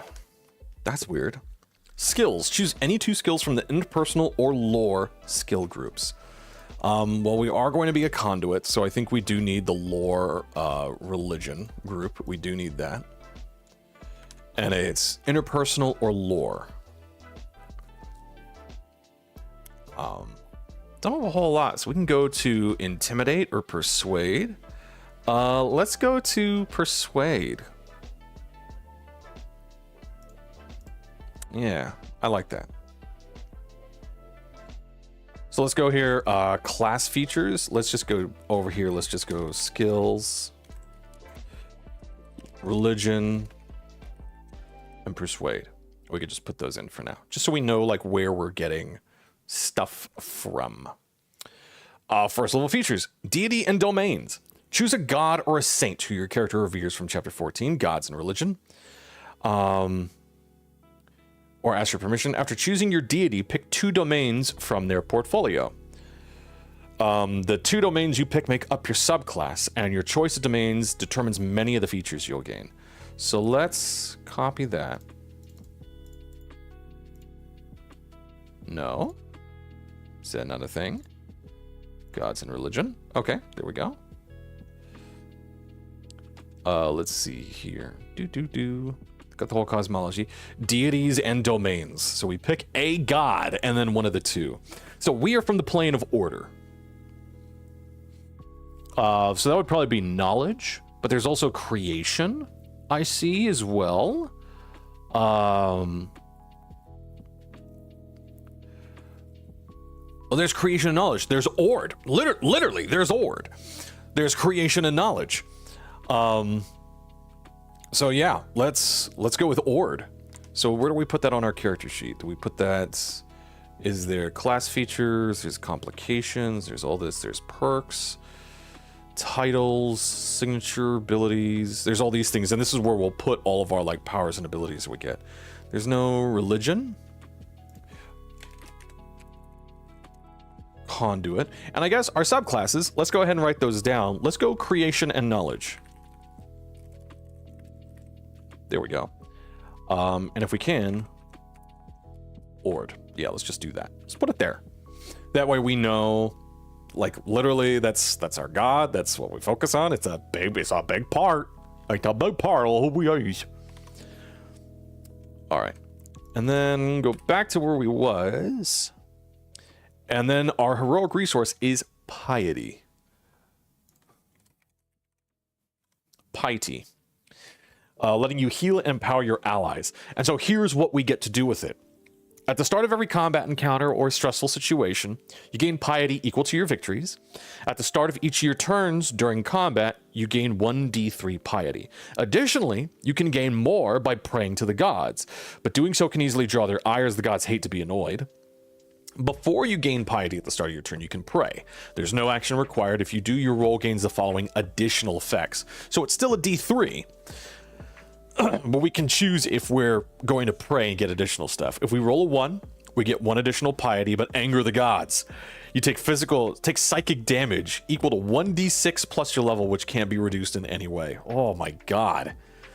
If your roll is a 2, you gain 1 additional piety. If your roll is a 3, you gain 2 additional piety, and can activate a domain effect of our choice. Ooh. Which I guess is see below. Oh, here we go. So for creation, we got creation and knowledge. So our piety effect is we gain 2 piety the first time in an encounter that a creature within 10 squares uses an area ability. So the first time someone, and that's a creature, that can also be a person as well. So probably like aura could be an area ability. Not entirely sure. But anytime that happens, we just gain 2 piety. Boom. And a prayer effect. When we pray, we summon the forces of creation and create a wall of stone within 10 squares whose size is 5 plus our intuition score. The wall lasts until the end of the encounter. That's awesome. That's cover. That's line of fire. That's stealing movement. That's everything. And knowledge. We gain 2 piety the first time in an encounter that the director spends malice. That's great. Malice is a lot like fear in Daggerheart. Hi, Tato. Hi, Babush. Hi. Tato trying to get my attention. Hi, Squiggles. Hi, Jojo. I know. You want to play. I know you want to play. Hi, Jojo. But malice is used by the director to like power monster abilities. Very much like in Daggerheart, fear is used. Very much in the same way. Prayer effect. Choose up to 5 allies within 10 squares of you. Or choose yourself. Each target gains 1 surge. Oh my god. That's awesome. Okay. That's awesome. That's fantastic. So we'll let's see. Where can we put these? So we want to make sure that we're putting these somewhere. I guess class features. So creation, let's just do piety and prayer effect. And then we'll also do knowledge. And then our piety and prayer effect as well. Oops. There we go. And it's not a filled out sheet or anything like that. And I imagine we can also...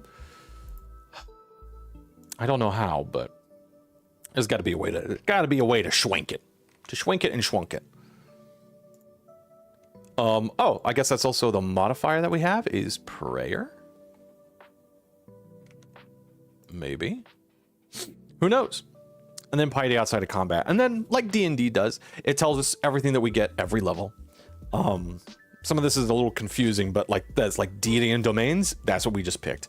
Piety. That's what we just got. Domain feature. That's literally what all of these are. Oh no, we got these. Here's our domain features. Choose one of your domains. You gain a domain feature for that domain, as shown on the level 1 conduit domain features table. Additionally, you get a skill from the chosen domain, selected from the skill group indicated on the table. So we are creation and knowledge, that's crafting and lore.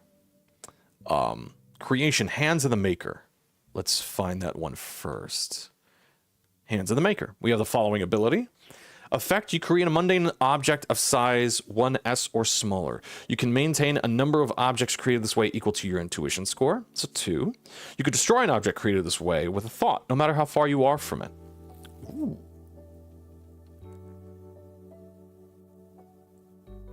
Well, that's kind of neat. But then what's the other one we get for knowledge? Blessing of comprehension.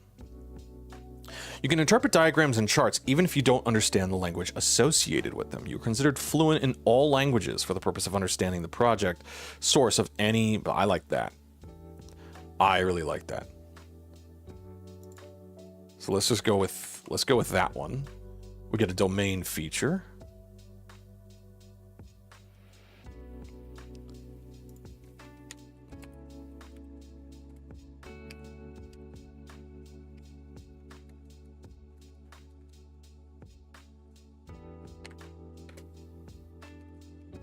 Oh yeah, we got it.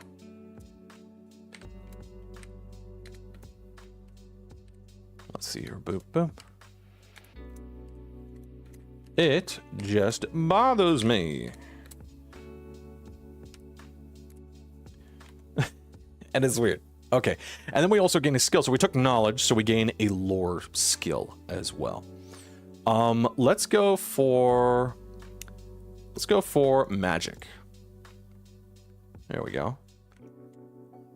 Okay, so we got that first domain feature. So there's that. And then what else do we get? It's going to be easier to do this. Healing Grace is our next thing that we get, which is this. You have the following ability, which you can use once on your turn. Healing Grace, the effect is the target can spend a recovery. So let's go ahead and actually type this out. I don't know if it's a signature ability. It's just an ability. I don't know. Healing Grace.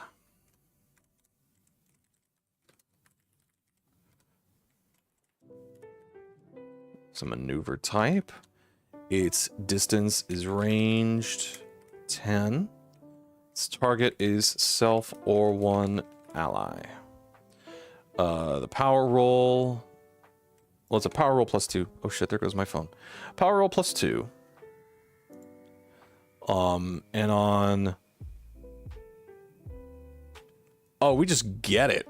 There is no power roll.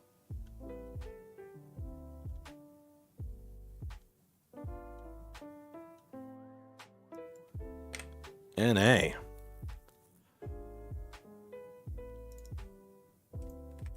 But then we'll just write that in here. Shkaboof. Oh, how does that work? From piety spent, choose one of the following enhancements.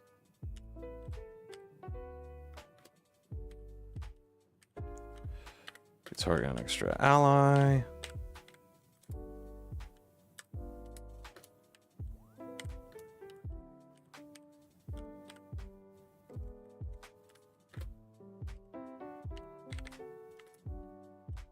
Prone target can stand up. Yeah, man, these things are not big enough. Okay, so we put that right here on our character sheet. This whole, I think it's the 3rd and 4th page that we have are just ability layouts. Just things we get and things we have. So I put it here. It's just Healing Grace. It's magic range. It's maneuver. Self for one ally. There's no power roll associated with it, so we didn't do nothing like that. And then its effect and what it does. And that's not bad. Target can spend recovery. Recovery is what you use to gain health back. And so this is just our ability to be heal you. And we can spend 1 or more piety. For each piety spent, choose one of the following enhancements. You could target an additional ally within 10. You can end one effect on a target that is ended by a saving throw. A prone target can stand up, and a target can spend one additional recovery. That is awesome. So if you just get a bunch of piety, you could just be like, healing grace, let's spend all my piety and like really make this great. And then I think Ray of Wrath is the next. Yes, we also have something called Ray of Wrath. This is a ranged free strike. So let's also put that down here. Ray of Wrath. Keywords. This thing is magic, ranged, and strike. It's a type. This is a main action. And so it's based off our intuition. Yeah. Distance is ranged 10. This is sort of like our baseline attack. One creature or object.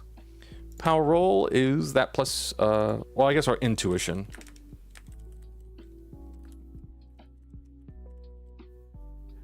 Power roll 11 or more. 2 plus 2 damage. On a 12 or 16, it's... Oh, well, we don't even need to write that out. We could just say 4 damage because our intuition is 2. On 12 or 16, it's going to be 6 damage. And on a 17 or higher, it's going to be 8 damage. Not bad. And you can have this ability deal holy damage. So we can just be damage, or we can choose to have it be holy damage. And again, we put that, boom, right here. Just Ray of Wrath. Here's the whole thing and the ability. We didn't even do the math. We did the math, and we just put it there. So that way we don't have to be like, okay, so it's 2 plus 2. It's just like, I rolled this, that damage, boom. Just want it to be that damage. Triggered action. Is this something else we get? Yes, triggered action. Oops, we're going way too far. Choose one of the following triggered actions. Word of guidance. This triggers whenever a target makes an ability roll for a damage dealing ability. They gain an edge, or you spend a piety and they gain a double edge. Oh my god. Word of judgment. Target would take damage from an ability that uses a power roll. Power roll takes a bane, or you spend a piety and they have a double bane against the target. That's phenomenal. I would... and then prayer. So it's one of these two. We just get one of these two. I would go with...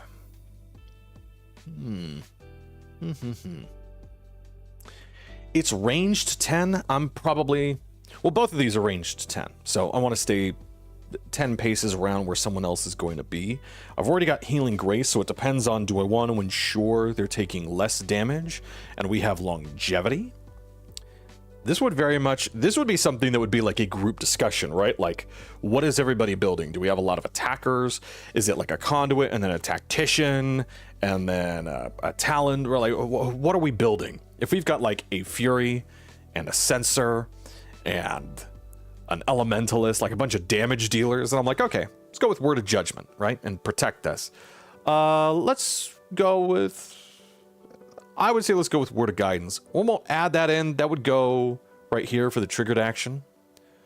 Well, let's do it. Let's put it in here. Let's go Word of Guidance. Keywords here are going to be magic and ranged. The type is triggered. Triggered. Ranged 10. Target is 1 ally. The trigger is the target does a thing, and then it has a thing. And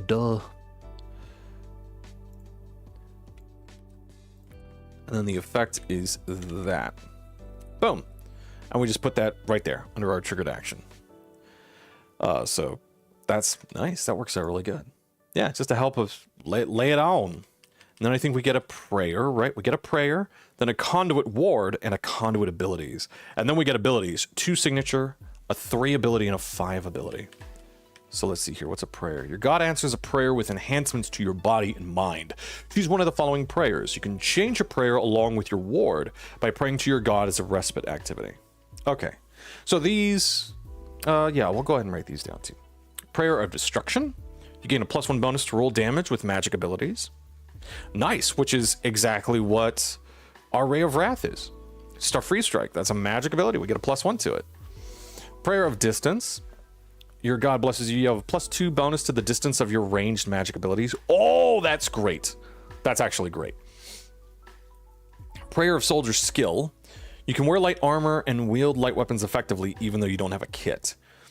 You gain a 3+ bonus to stamina. You wield a light weapon, you get a +1 damage bonus with weapon abilities, including free strikes. If you have a kit, you can't take this blessing. Prayer of Speed, you get a +1 bonus to speed. Prayer of Steel, you get a +6 bonus to stamina. And you get a +1 bonus to stability. Okay. And then see, like, this is another feature, but it's just like slightly higher. Let's go with Prayer of Distance. I absolutely love that one. And so that on our character sheet, I think that's what we have here. What is our modifier? Let's go with Prayer of Distance. Oh, because it could either be like a kit or a ward. Oh, but we also get a ward. Well, we get both of those. Where will we put those? Let's see here. There's heroic abilities, there's signature abilities, triggered abilities. Oh, man. Okay, well, we get both. So I guess let's just put that there.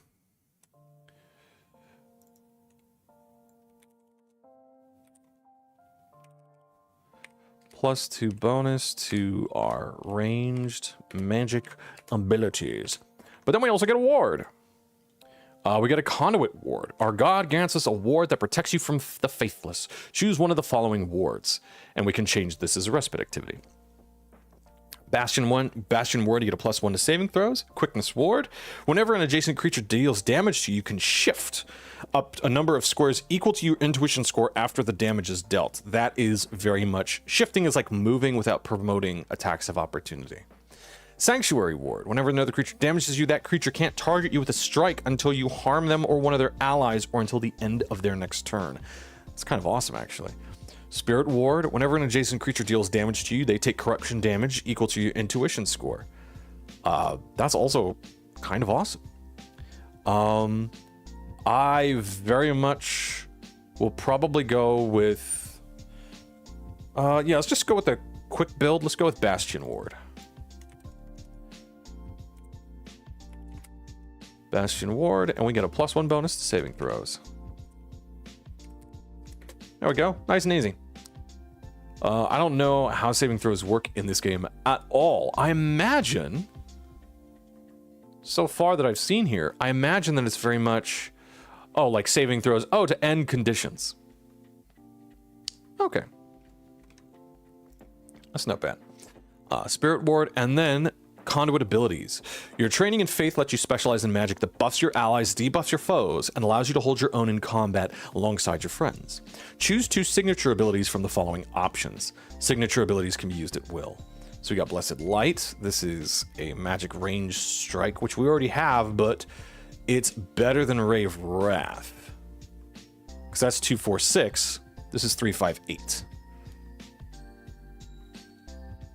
Oh! That's awesome. When an ally within distance gains a number of surges equal to the tier outcome of your power roll. Oh, that's so good. Drain is literally deal damage and heal ourselves. That's also real good. Holy Lash is some damage and then a vertical pull. Vertical pull. I guess, does that mean there's a horizontal pull as well? Lightfall. You can teleport yourself and each ally in the area to unoccupied spaces in the area. What? So it's an area ability. It's 2 bursts, so that's 2 squares around me. Hits every enemy in the area. Oh, okay, so it's not like teleporting us across the battlefield. It is just repositioning. Okay. But for a 2 burst, it's not that great. And I think these are some more of them. Yeah. Sacrificial Offer. 2 plus corruption damage. Choose yourself for one ally within distance. That character can impose a bane on one power roll made against them before the end of their next turn. That's awesome. Staggering Curse. Slide just literally lets you push an enemy. So that's 3 damage in a slide.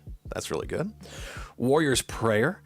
That's some damage plus holy damage. You or one ally within distance gains temporary stamina equal to your intuition score. That's really good. And Wither. There's 3 plus corruption damage. That is Presence.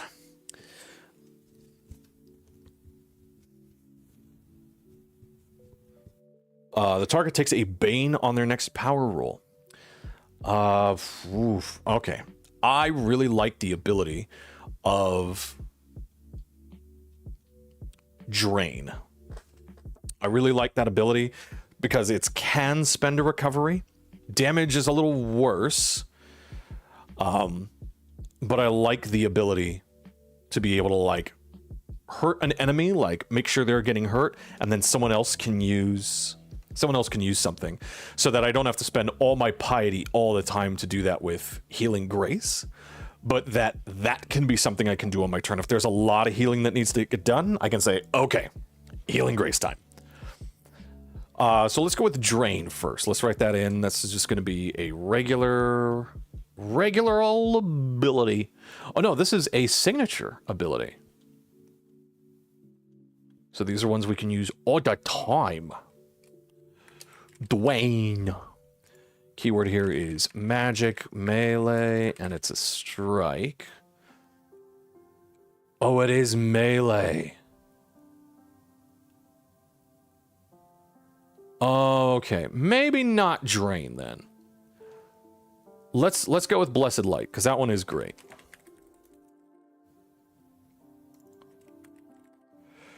Ranged strike. This is a main action. Distance is ranged 10. Target is 1 creature or object. Power roll is going to be Intuition, which right now is 2. So at 11, that's 5 holy damage. At 12 to 16, that's going to be 7 holy damage. Nice. And that's going to be 10 holy damage if I roll a 17 or higher. And then we'll copy and paste that. Equal to the tier of the roll. And boom, we just put that in just like that, just right there. There's one signature ability. We'll put the other one right down here. And for that one, yeah, Drain is literally a melee ability. We got to get up close and personal with it. Lightfall could be good, but Staggering Curse. Actually, you know what? Slide can be great. This can be incredible. Yeah, it's a quick build option. It's a good quick build option. Let's go with Staggering Curse. The reason for that is Slide lets you like move a foe, so you can literally move them back into position if they're trying to run away. Or I think Slide will also trigger attacks of opportunity, so you can just give an ally like a free attack. Just like slide something out, you deal damage, they deal damage. I'm not sure if that's true or not, but being able to reposition enemies while you're damaging them. Oh, it's melee. Okay, well we gotta get there at some point. And at least this one moves them away from us as well. So that's Intuition, which right now is a 2. It's gonna be 5 holy damage, slide 1. At a 12 or 16, that's 7 holy damage with that plus 2 for a slide of 2. And at 17, 8 plus 2 is 10 holy damage, slide 3. Not bad, baby, not bad at all. We put that right there. That's where that goes. And then we've got Warrior's Prayer, Wither, and all that. And then heroic abilities. You make use of a number of heroic abilities, all of which channel piety to empower them. 3 piety abilities. Choose 1 heroic ability from the following options, each of which costs 3 piety to use. Call the Thunder down. Oh my god. You can push each willing ally in the area the same distance because it's a 3 cube within 10. That's pretty damn big. And it's each enemy in the area. So my friends don't have to worry about getting hit by it. So I can literally call the thunder down to like spread them out. Pushes, I don't know if pushes will trigger attacks of opportunity or not. They could, maybe. But you can also push each willing ally the same distance. So we can literally spread a fight out. That's pretty cool. Font of Wrath. You summon a spirit of size 2 who can't be harmed and who appears in an unoccupied space within distance.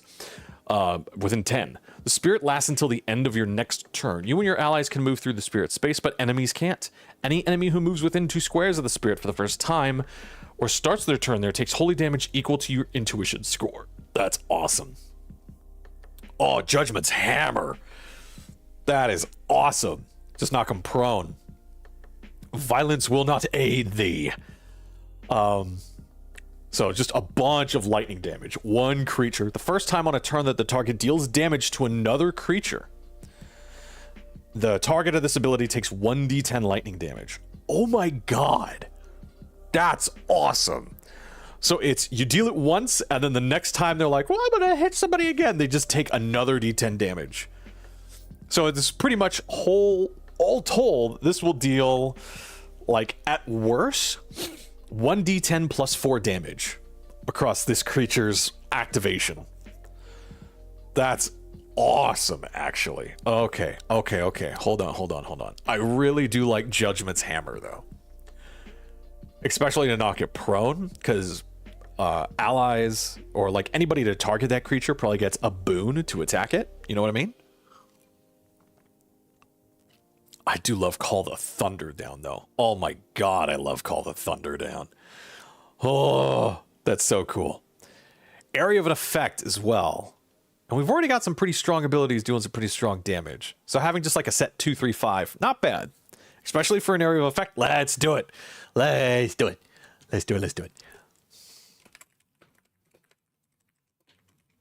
Just love the sound of it. Area, magic, and ranged. Type is a main action. Distance is 3 cube within 10. And the target is each enemy.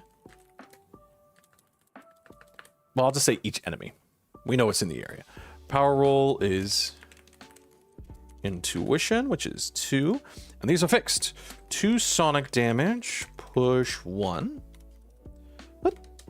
And then it's 3 sonic damage, push 2.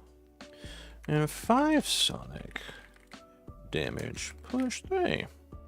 And then the effect is we can push our friends as well if they want to, completely ignoring stability, which is great. It's just like, you want to move? Go for it. Boom. Get it done. And we get one of those. And then we choose one heroic, because that was it for that, right? Yeah. Then we choose one heroic ability from the following options, each of which cost 5 piety to use. Whoa, now we get the good stuff. Corruption's Curse is a ranged strike, corruption damage, and then they have to make a might, or like make a might save effectively. Damage weakness 5. So I guess weakness is, well, let's look. Combat, let's see here. What do we have here?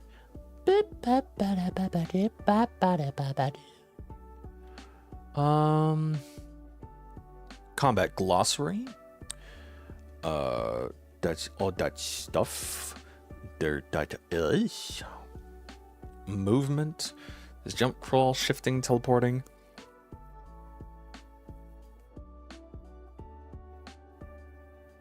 Oh, vertical. It says it right there. If a force movement event has the word vertical in front of it, the force movement can move a target up or down, in addition to horizontally. Cool. Areas of effect and conditions. Frightened, grabbed, prone. Character who is weakened, but we're talking about like weakness, like a weakness and a value.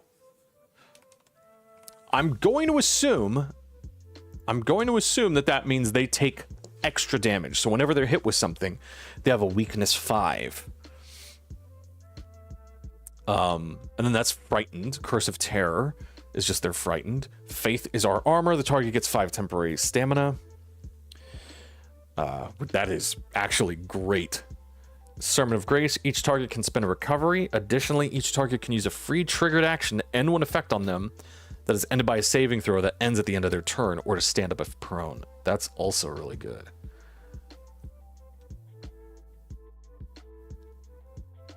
I'm going to go, you know, because we took the word of the prayer of guidance, let's go with Corruption's Curse so we can, like, really, really lay it on thick. I like that. Corruption's Curse. That costs 5 to use. Keywords here are magic, ranged, and a strike. Type is a main action. Distance is ranged 10, and the target is 1 creature or object. Power roll is in tuition, which right now is a 2. And so that would be 5 corruption damage. And then we would say like M is less than, oh, so it's less than. So M is less than 0 because that's our weak.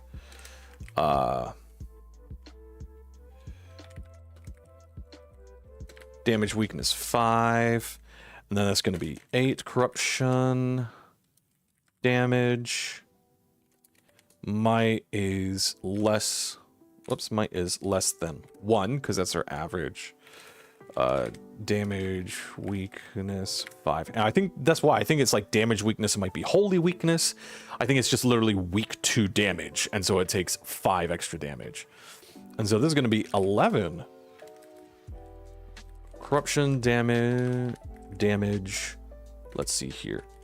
Might is equal to 2. Damage weakness 5. So either way, it's just having them hopefully make a save. And then that's it. Then we get second level features, and then we get stuff later on from that. So good news there. So then we got our classes. So let's go up to the top again of making a hero. How did that happen? And let's look at what we get. We got our career, we got our class. We do not get a kit because nothing said we got one. We add our free strikes, which we've got. Our complication. Oh, yes. That'll be the last thing we do. Complications are ways the game gets just more interesting for you. It's kind of like quirks in Fabula Ultima.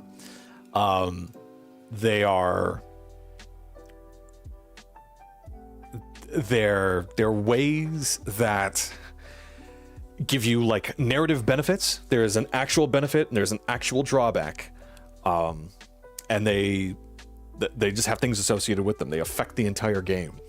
So this would be something, and some of them are like, I'm a pirate or I'm a preacher, right? Some of them aren't much of like any big deal at all, right? But then some are like coward, or I'm a curse of caution, or even curse of immortality, or amnesia, or an anti-hero. Lost your head, right? Or things like a master chef, right? Like, so things can actually just be like, they're good. You get these good things, but they will always have a complication with them. Oh, let's see. Let's go with, oh my God, I love Chaos Touched. Actually, you know what? I love Chaos Touched because we are literally a creature of order. So this is like a curse for us. Let me see here.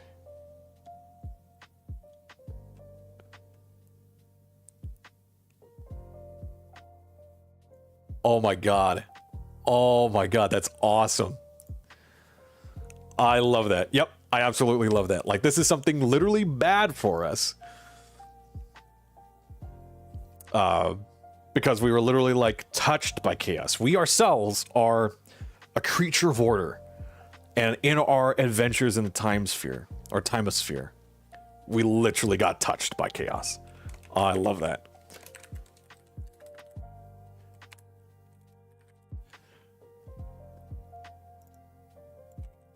except for like escape, grab, and knockback maneuvers, which is awesome. We just can't be grabbed.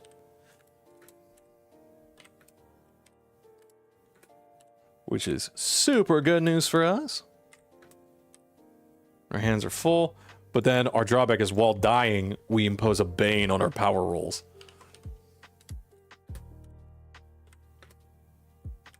Which is awful because I think we need to recover that.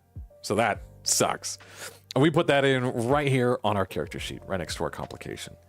And with that, we got like perks and stuff like that. Or perks we can... Didn't we get a perk? Career? Where do we put that?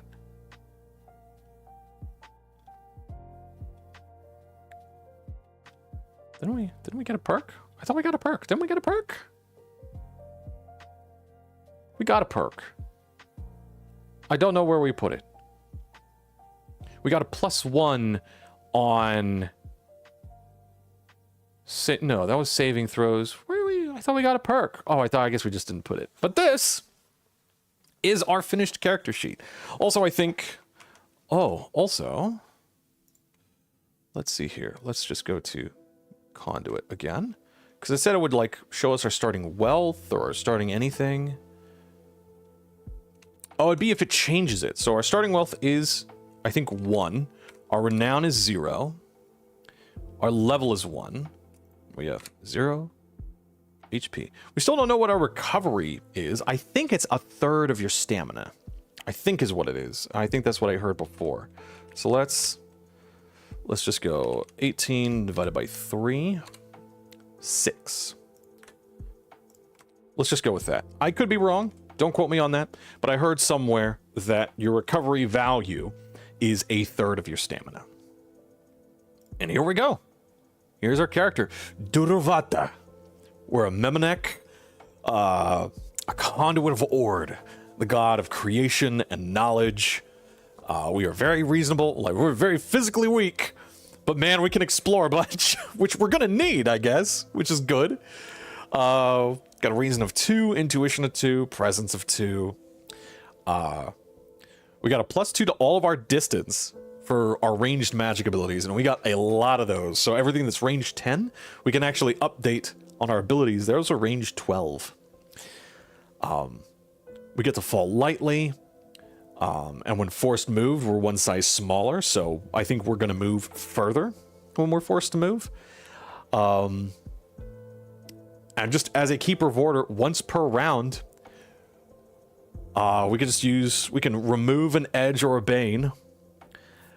So like if enemies or abilities, like we could just make it better.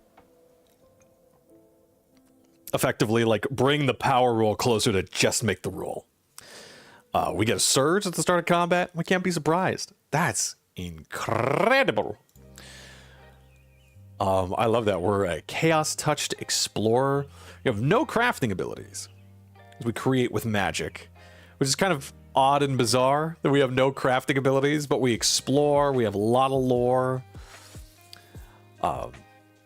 Not bad. We have 5 languages. No, 4. 4. We know 4 languages. We got Blessed Light, Call the Thunder Down, Staggering Curse, Corruption's Curse, Word of Guidance, Healing Grace, and Ray of Wrath as our abilities. And then like free strikes and stuff like that. So this, really and truly, it's not, as we wrap up here, that wasn't difficult. It was just involved. One thing that I liked immediately, there were only a few questions that I had, right? Like when it came to some abilities or some powers, like, oh, what is a recovery? Like weakness. What is weakness? What does that do? What does that mean? I give someone weakness to something. What does that mean?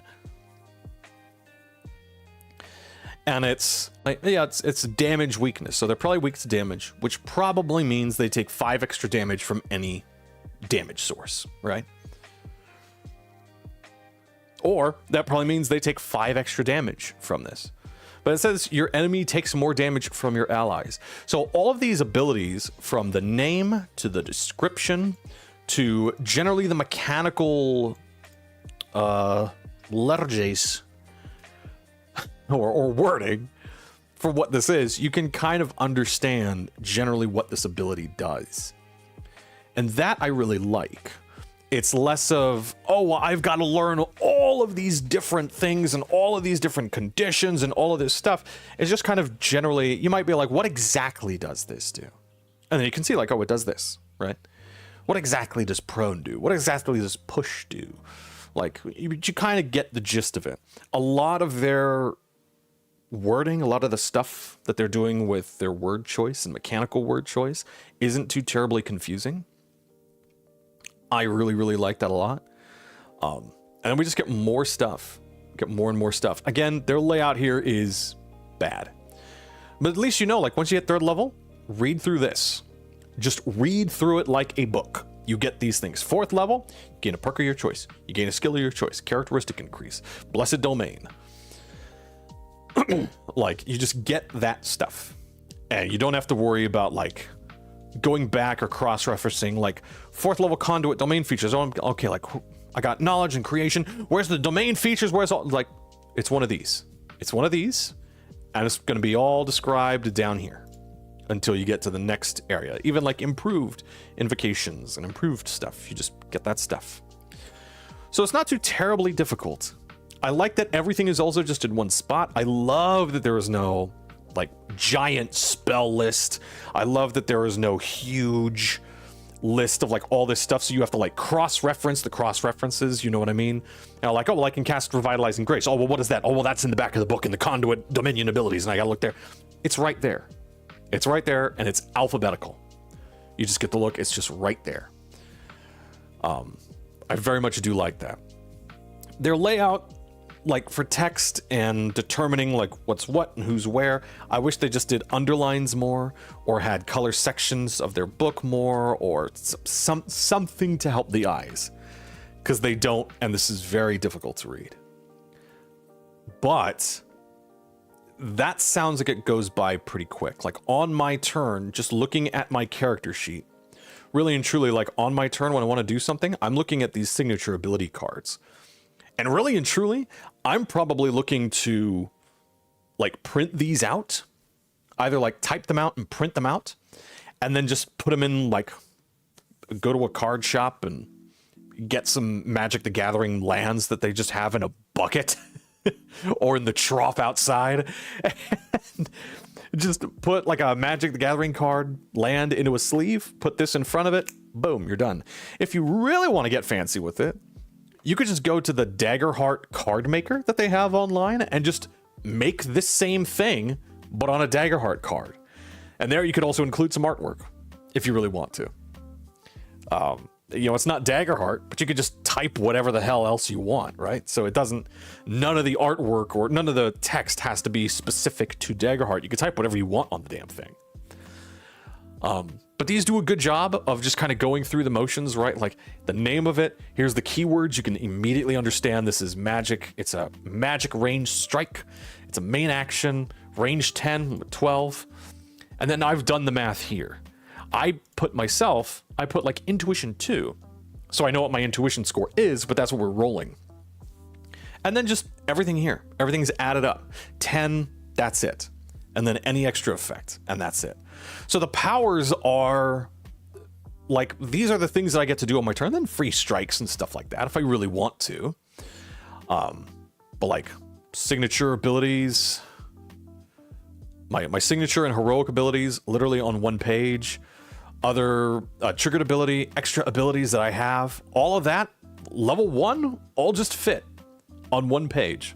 So I can print that out and I can look at, like, this is all the stuff that I am capable of doing, unless I look to my game master and I'm like, I want to try to do something else. I want to try to do another ability. And those are listed as well. Those are in the guide as different maneuvers you can take, different actions you get. Because in combat, you get a main action, a move action, and a maneuver. So from our abilities that we have, like, some of these are maneuvers as well. So, like, Healing Grace. So on my turn, I can move in range of 12 of my allies, right? Cast Healing Grace, maybe use some Piety for that as well. because they have the ability. And then I can also use Blessed Light. You know, and that's my turn. That's my whole turn. Main action, movement, and then a maneuver. But a maneuver can also be, like maneuvers are 8 attack so that they get an edge, or catch breath, spend a recovery, or escape a grab, or knockback, or stand up, right? And all of these things, like, what do those do? What do I have to let? They're all right here. They're all just right here. There they are. So I really do like the layout of this. Combat for this feels really fast and really fun. We're going to do one quick thing. One quick thing. Hold on. Hold on. Hold phones. We're going to do one quick thing here. We're going to look at draw steel monsters. Just real quick.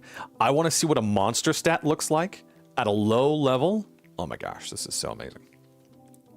This is great already. Just monsters. Ajax the Invincible. Hey. So how are these laid out? Monster basics. Every goblin has a story. When creatures become monsters. When monsters become villains. Coming to the table. Monster basics. General keywords. Language keywords. Animal, beast, dragon. Oh, this is great. Creature first strikes and counter value. Ooh. Signature ability. Malice ends through creature organization. There's minions, hordes, platoons, elites. There's leaders and solos. Yeah, so they also have like creature roles, controllers, defenders, harriers. Yeah, so this is very 4th edition, right? Very much where like creatures have roles in combat that affects stats and things like that as well. Okay, step-by-step encounter building. Like think hard encounters, extreme encounters, determine encounter strength. Okay, so there's like encounter budgets and all that as well.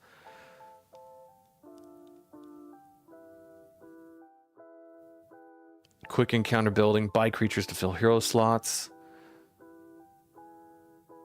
Okay, you just need to like do something very quick.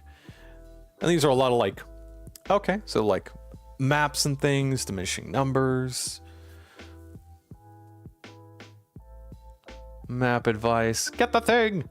The thing! I love that. So this is very encounter building. This is very much for the game master. Like, oh, and these are different roles and things you can have. Like, escort missions. Hold them off. Oh, that's awesome. Assault the defenses. Just great ways to be like, here's a way that, like, here's a generic kind of objective. And then you can make that objective however you want, right? Narratively, whatever you want, but here's the basic, here's the blueprint, here's the bones. That's awesome. Oh, I love this. Running encounters, stat blocks as written, default maneuvers, spread the damage around. Reskinning monsters, yeah. Adjusting monster levels, oh. Oh my god, that artwork is so cool. Counter value and stamina. So this is making your own monsters. That's fantastic. So level 1 echelon monster bands. Okay. Hags. Oh, and they have them literally listed by like number. So like a hag or a chimera. Even these are all solo. So like let me zoom them in here. So like they have down here Bread Battle, a Chimera, and a Hag. All of these are level 3 solos. So you could just use those as they are. Let's go to like a standard. Do they have like a standard? The solo enemies. Okay, so like a horde of enemies. Page 34. Let's look at page 34 here. There's just a horde of a level 1 enemy. Level 1. They're wet. Okay. Oh, I love this. I love that they're just like, they have everything you need to like, oh, and they've got like Harrier bits. I sincerely wish that the adversaries in Daggerheart were written like this. Oh my God, this is awesome. just a whole subset and set of things. So let's look at, there's got ambusher, we've got brutes, artilleries. Let's go for controllers, a leader. Let's go for like a regular, just like a polywog. Here we go. So they got free strike 1, signature ability. Ooh, do I roll that? Target 1 creature per minion. Nip, it's 2d10 plus 2. I guess I do. Okay, but yeah, these also just work. But like even at level 1, it's 1, 2, and 3. But there's minions of them, right? So you have a bunch of these. So that can stack up pretty quick. Quick snack. And then up here at the top, these are malice abilities that you can use. So for 3 malice until the end of the round, when an Angulotl moves through an inactive Angulotl space, the inactive Angulotl can use a free triggered action to jump 3 squares. So you can literally, like checkers, like move them around the battlefield. Or 5, they puff out their throat and start loudly drowning any non-Angulotl adjacent. Makes an intuition test. And just deal a bunch of damage. Oh, that's awesome. That's super cool. What an awesome thing. And let's look at what's his name? Let's look at the top one. Let's go back to the table of contents here. 31. Let's look at Ajax the Invincible. Who is this guy?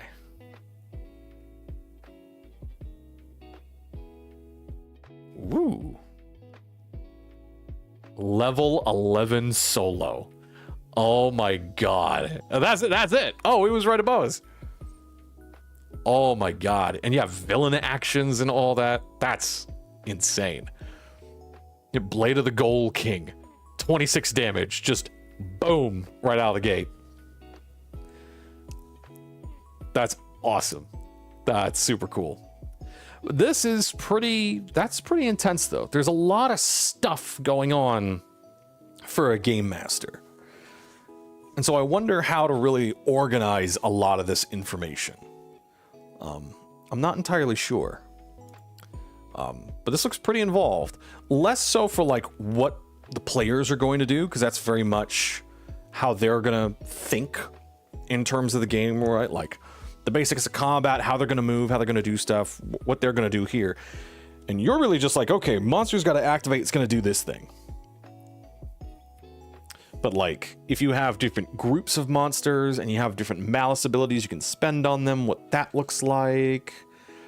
What I would love for them to do, or what I would love for anybody to do, it's going to take a while. It's going to take a long while. Number one, I would love to see...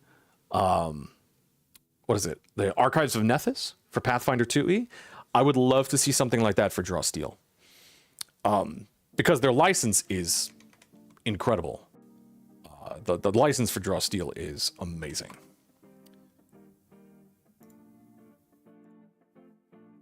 Let's just take a gander at it.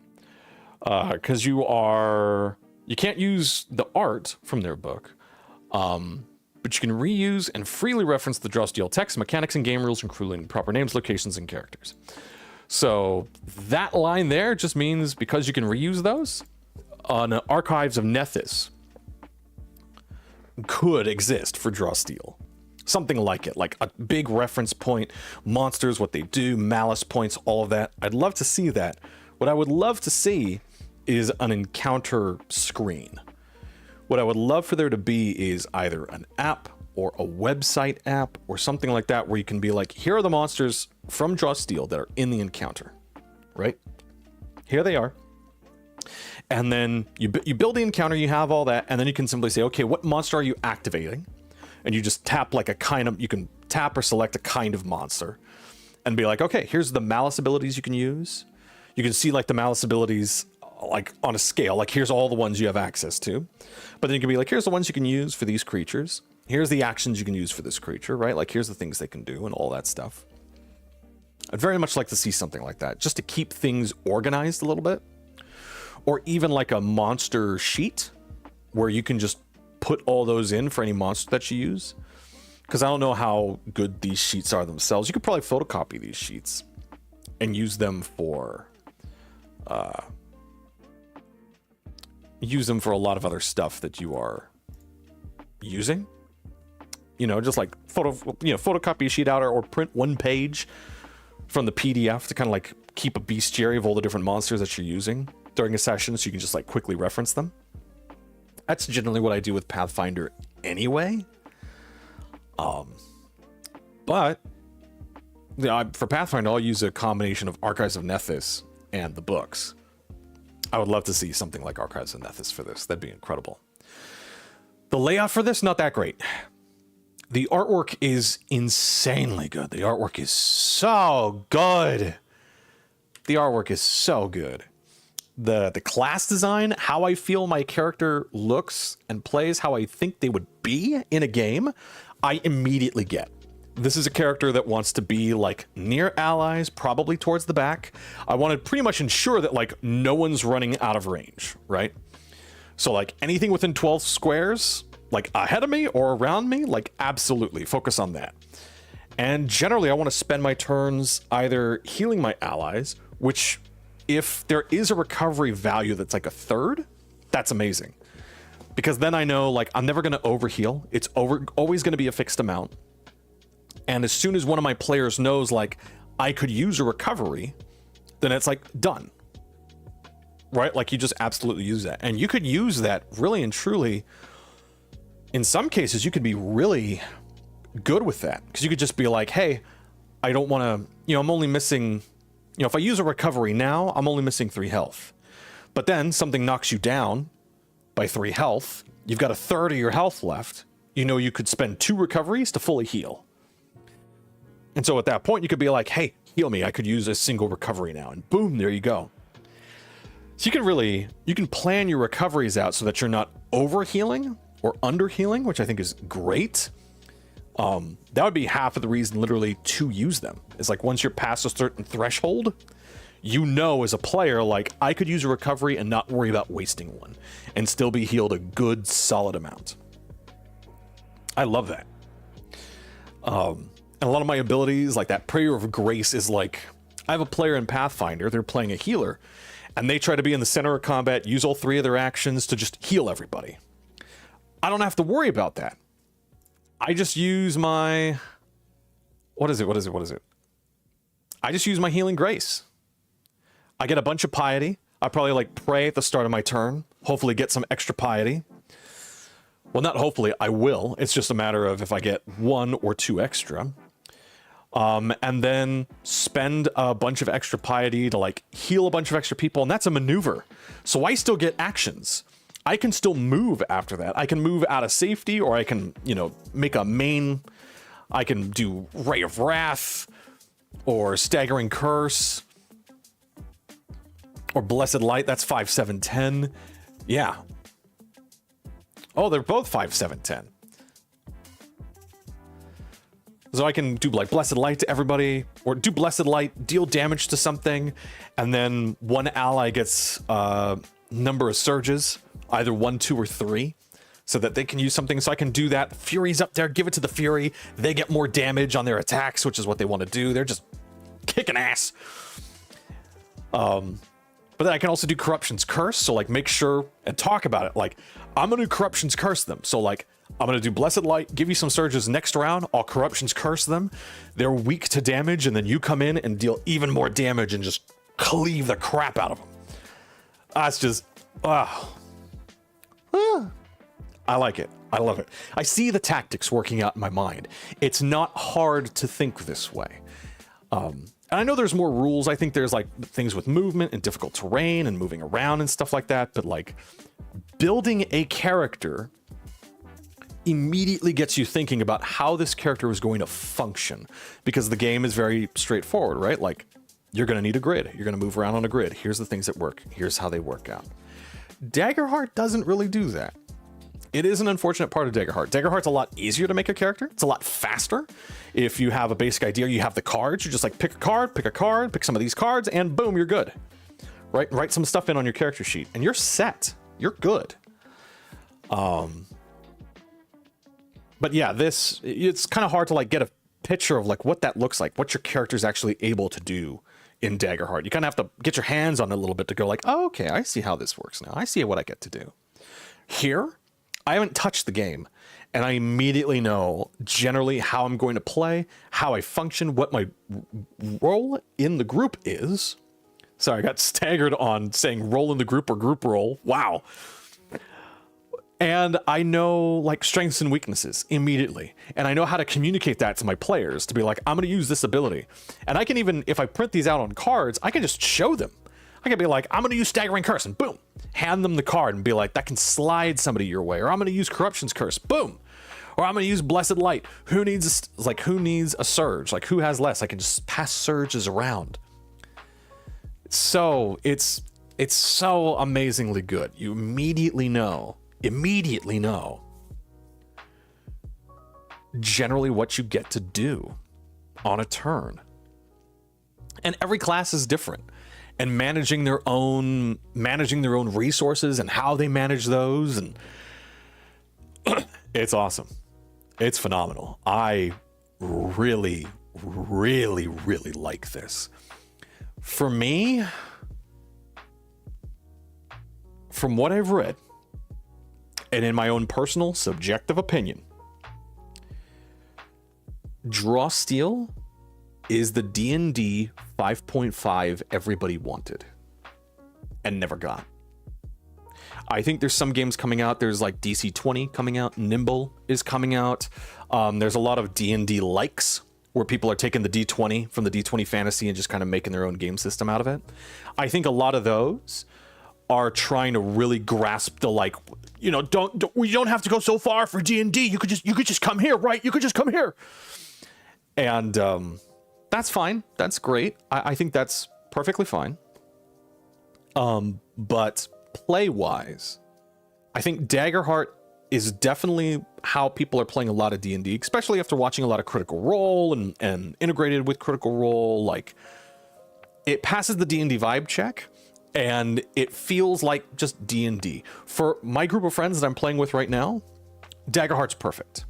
Because they want a lot of narrative, they want a lot of that stuff. That's easy for me to write, that's easy for me to make. Encounters are easy for me to build. Everything just works very easily, right? And the system is nuanced enough where like it feels interesting. Draw Steel, I can think maybe of all the friends that I got in my Daggerheart game, and I got 12 players. It's a lot of people. There's probably like 2 or 3 of them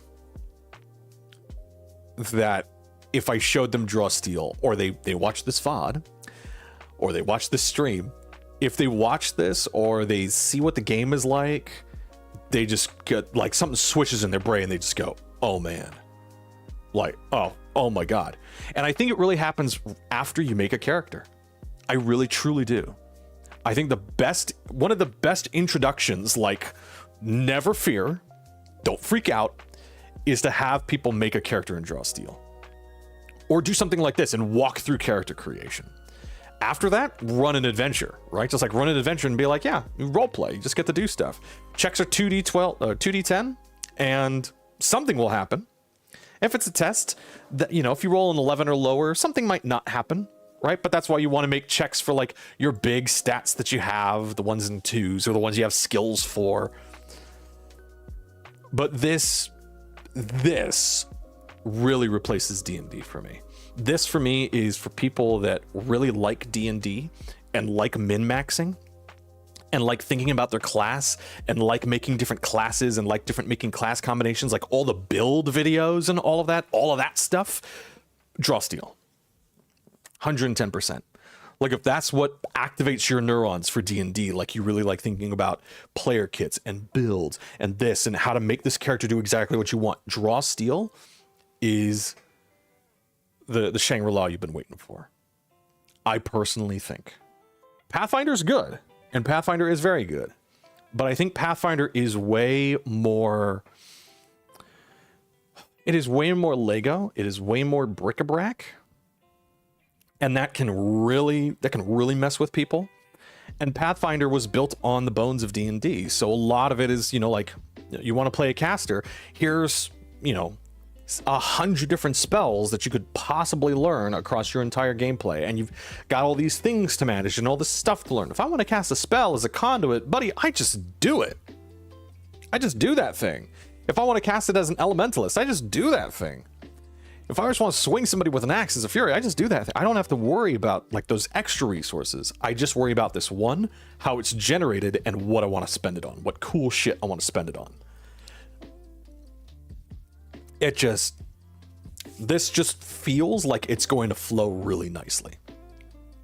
Again, I haven't run it. I haven't run any combat. I've only looked at like 2 enemies.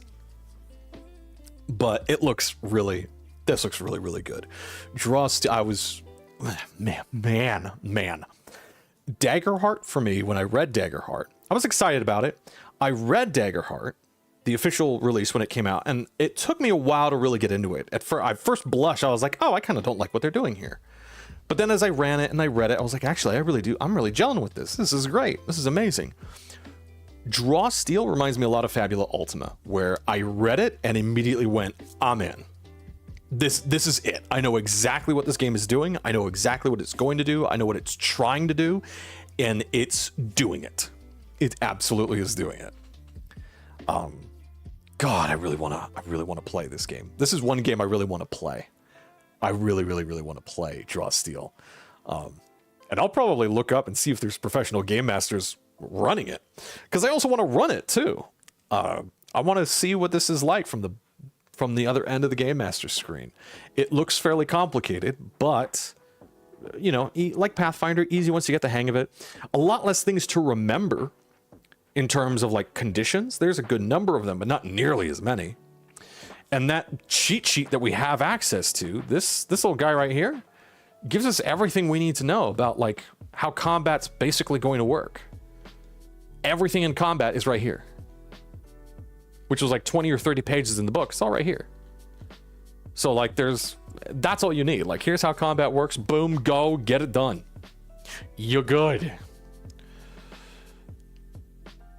But yeah, this is great. This is amazing. Draw Steel is so good.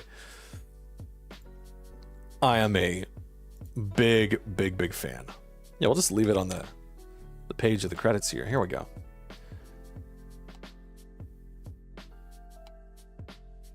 Yeah, these are all the peoples. These are all the peoples you got to thank. Well, I mean, all of these peoples you got to thank. What are we talking about? What are we talking about here? There we go. We can see them all. Hey! Fiction and lore author and editor Matt Colville. Oh my god. Read it. Get this book and read this lore. It's some of the most original shit you will ever come across. I haven't even read it. I've just heard him talk about it. I've just heard him talk about the world he's made, and I'm just like, God, I want that. I just want it to be a book. I want to read it. And he's also an author, so I just need to read his stuff. I gotta get going, everybody. You gotta get going. I've gotta have lunch, or I gotta have brunch for me. So thank you, everybody, for joining me today. This is Draw Steel. I highly recommend it. If you are a fan of... Who's this for? Who's this for? We've done this with every other read-through. Who's this for? I think this is the really good in-between point, which is why I call it D&D 5.5, between D&D and Pathfinder, where a lot of people are like, if you don't like D&D, play Pathfinder. Those are all different games. Draw Steel, Dungeons and Dragons, and Pathfinder are all different games, but in terms of game feel, in terms of what you're doing, and in terms of complication, this has less crunch than Pathfinder does. It just does. But it feels more tactical. It's very much like D&D 4th edition. This is what 4th edition would look like if Wizards of the Coast knew how to write. So it's very much the in-between of Dungeons and Dragons and Pathfinder. It's got a lot of lore, a lot of roleplay opportunities, a lot of really good stuff to do in a really cool world. Fantastic. Fantastic to play in, or you could just make your own, right? Screw it. It's fantastic. It's crunchy. It's tactical, but not nearly as tactical as Pathfinder is. As far as tactics go, I would say it's this and Fabula Ultima, depending upon which way you swing. Fabula Ultima is more story-oriented, and its combat is more theater of the mind, because there's no spaces, there's no minutia of that. It's really just what are you doing on your turn. So abilities are very much like they are here. They're packed. Your turn is packed with stuff to do, even if you're just doing one thing. And it is very tactical theater of the mind, understanding enemies and trying to exploit. Here, exploitation mainly comes from players doing abilities, working with one another, setting each other up for success like you do in Pathfinder, but less worried about small minutia. If you get over there and then you'll flank and then you'll do this stuff and you get this, you can. But it's very much like, here's some resources, or I'm going to move you out of harm's way. Or, you know, the tactics are very on the surface, but you can dig if you want to. And as far as understanding the game goes, hell of a lot easier than Pathfinder. The layout is a hell of a lot better than Pathfinder is. Pathfinder has good layout, but not nearly as good. This also does not have great layout, but it's better than Pathfinder's. It's good for tactical play. It's good for people that want tactical play. Definitely if people want minis. You need a grid. You need minis. But yeah, I think that's who that's for. I think that's who would really enjoy this. And a good number of my players, a good number of my friends would really enjoy this. I would really enjoy this. I dig it immediately. I love this. I love this shit. This is amazing. Chef's kiss. Mwah. I love this so much. Go out and grab it. It's on sale right now. You can go to, I think, MCDM or just like Google Draw Steel and it will take you to the shop. The PDFs are out right now. I think they sell like one of each and then a bundle.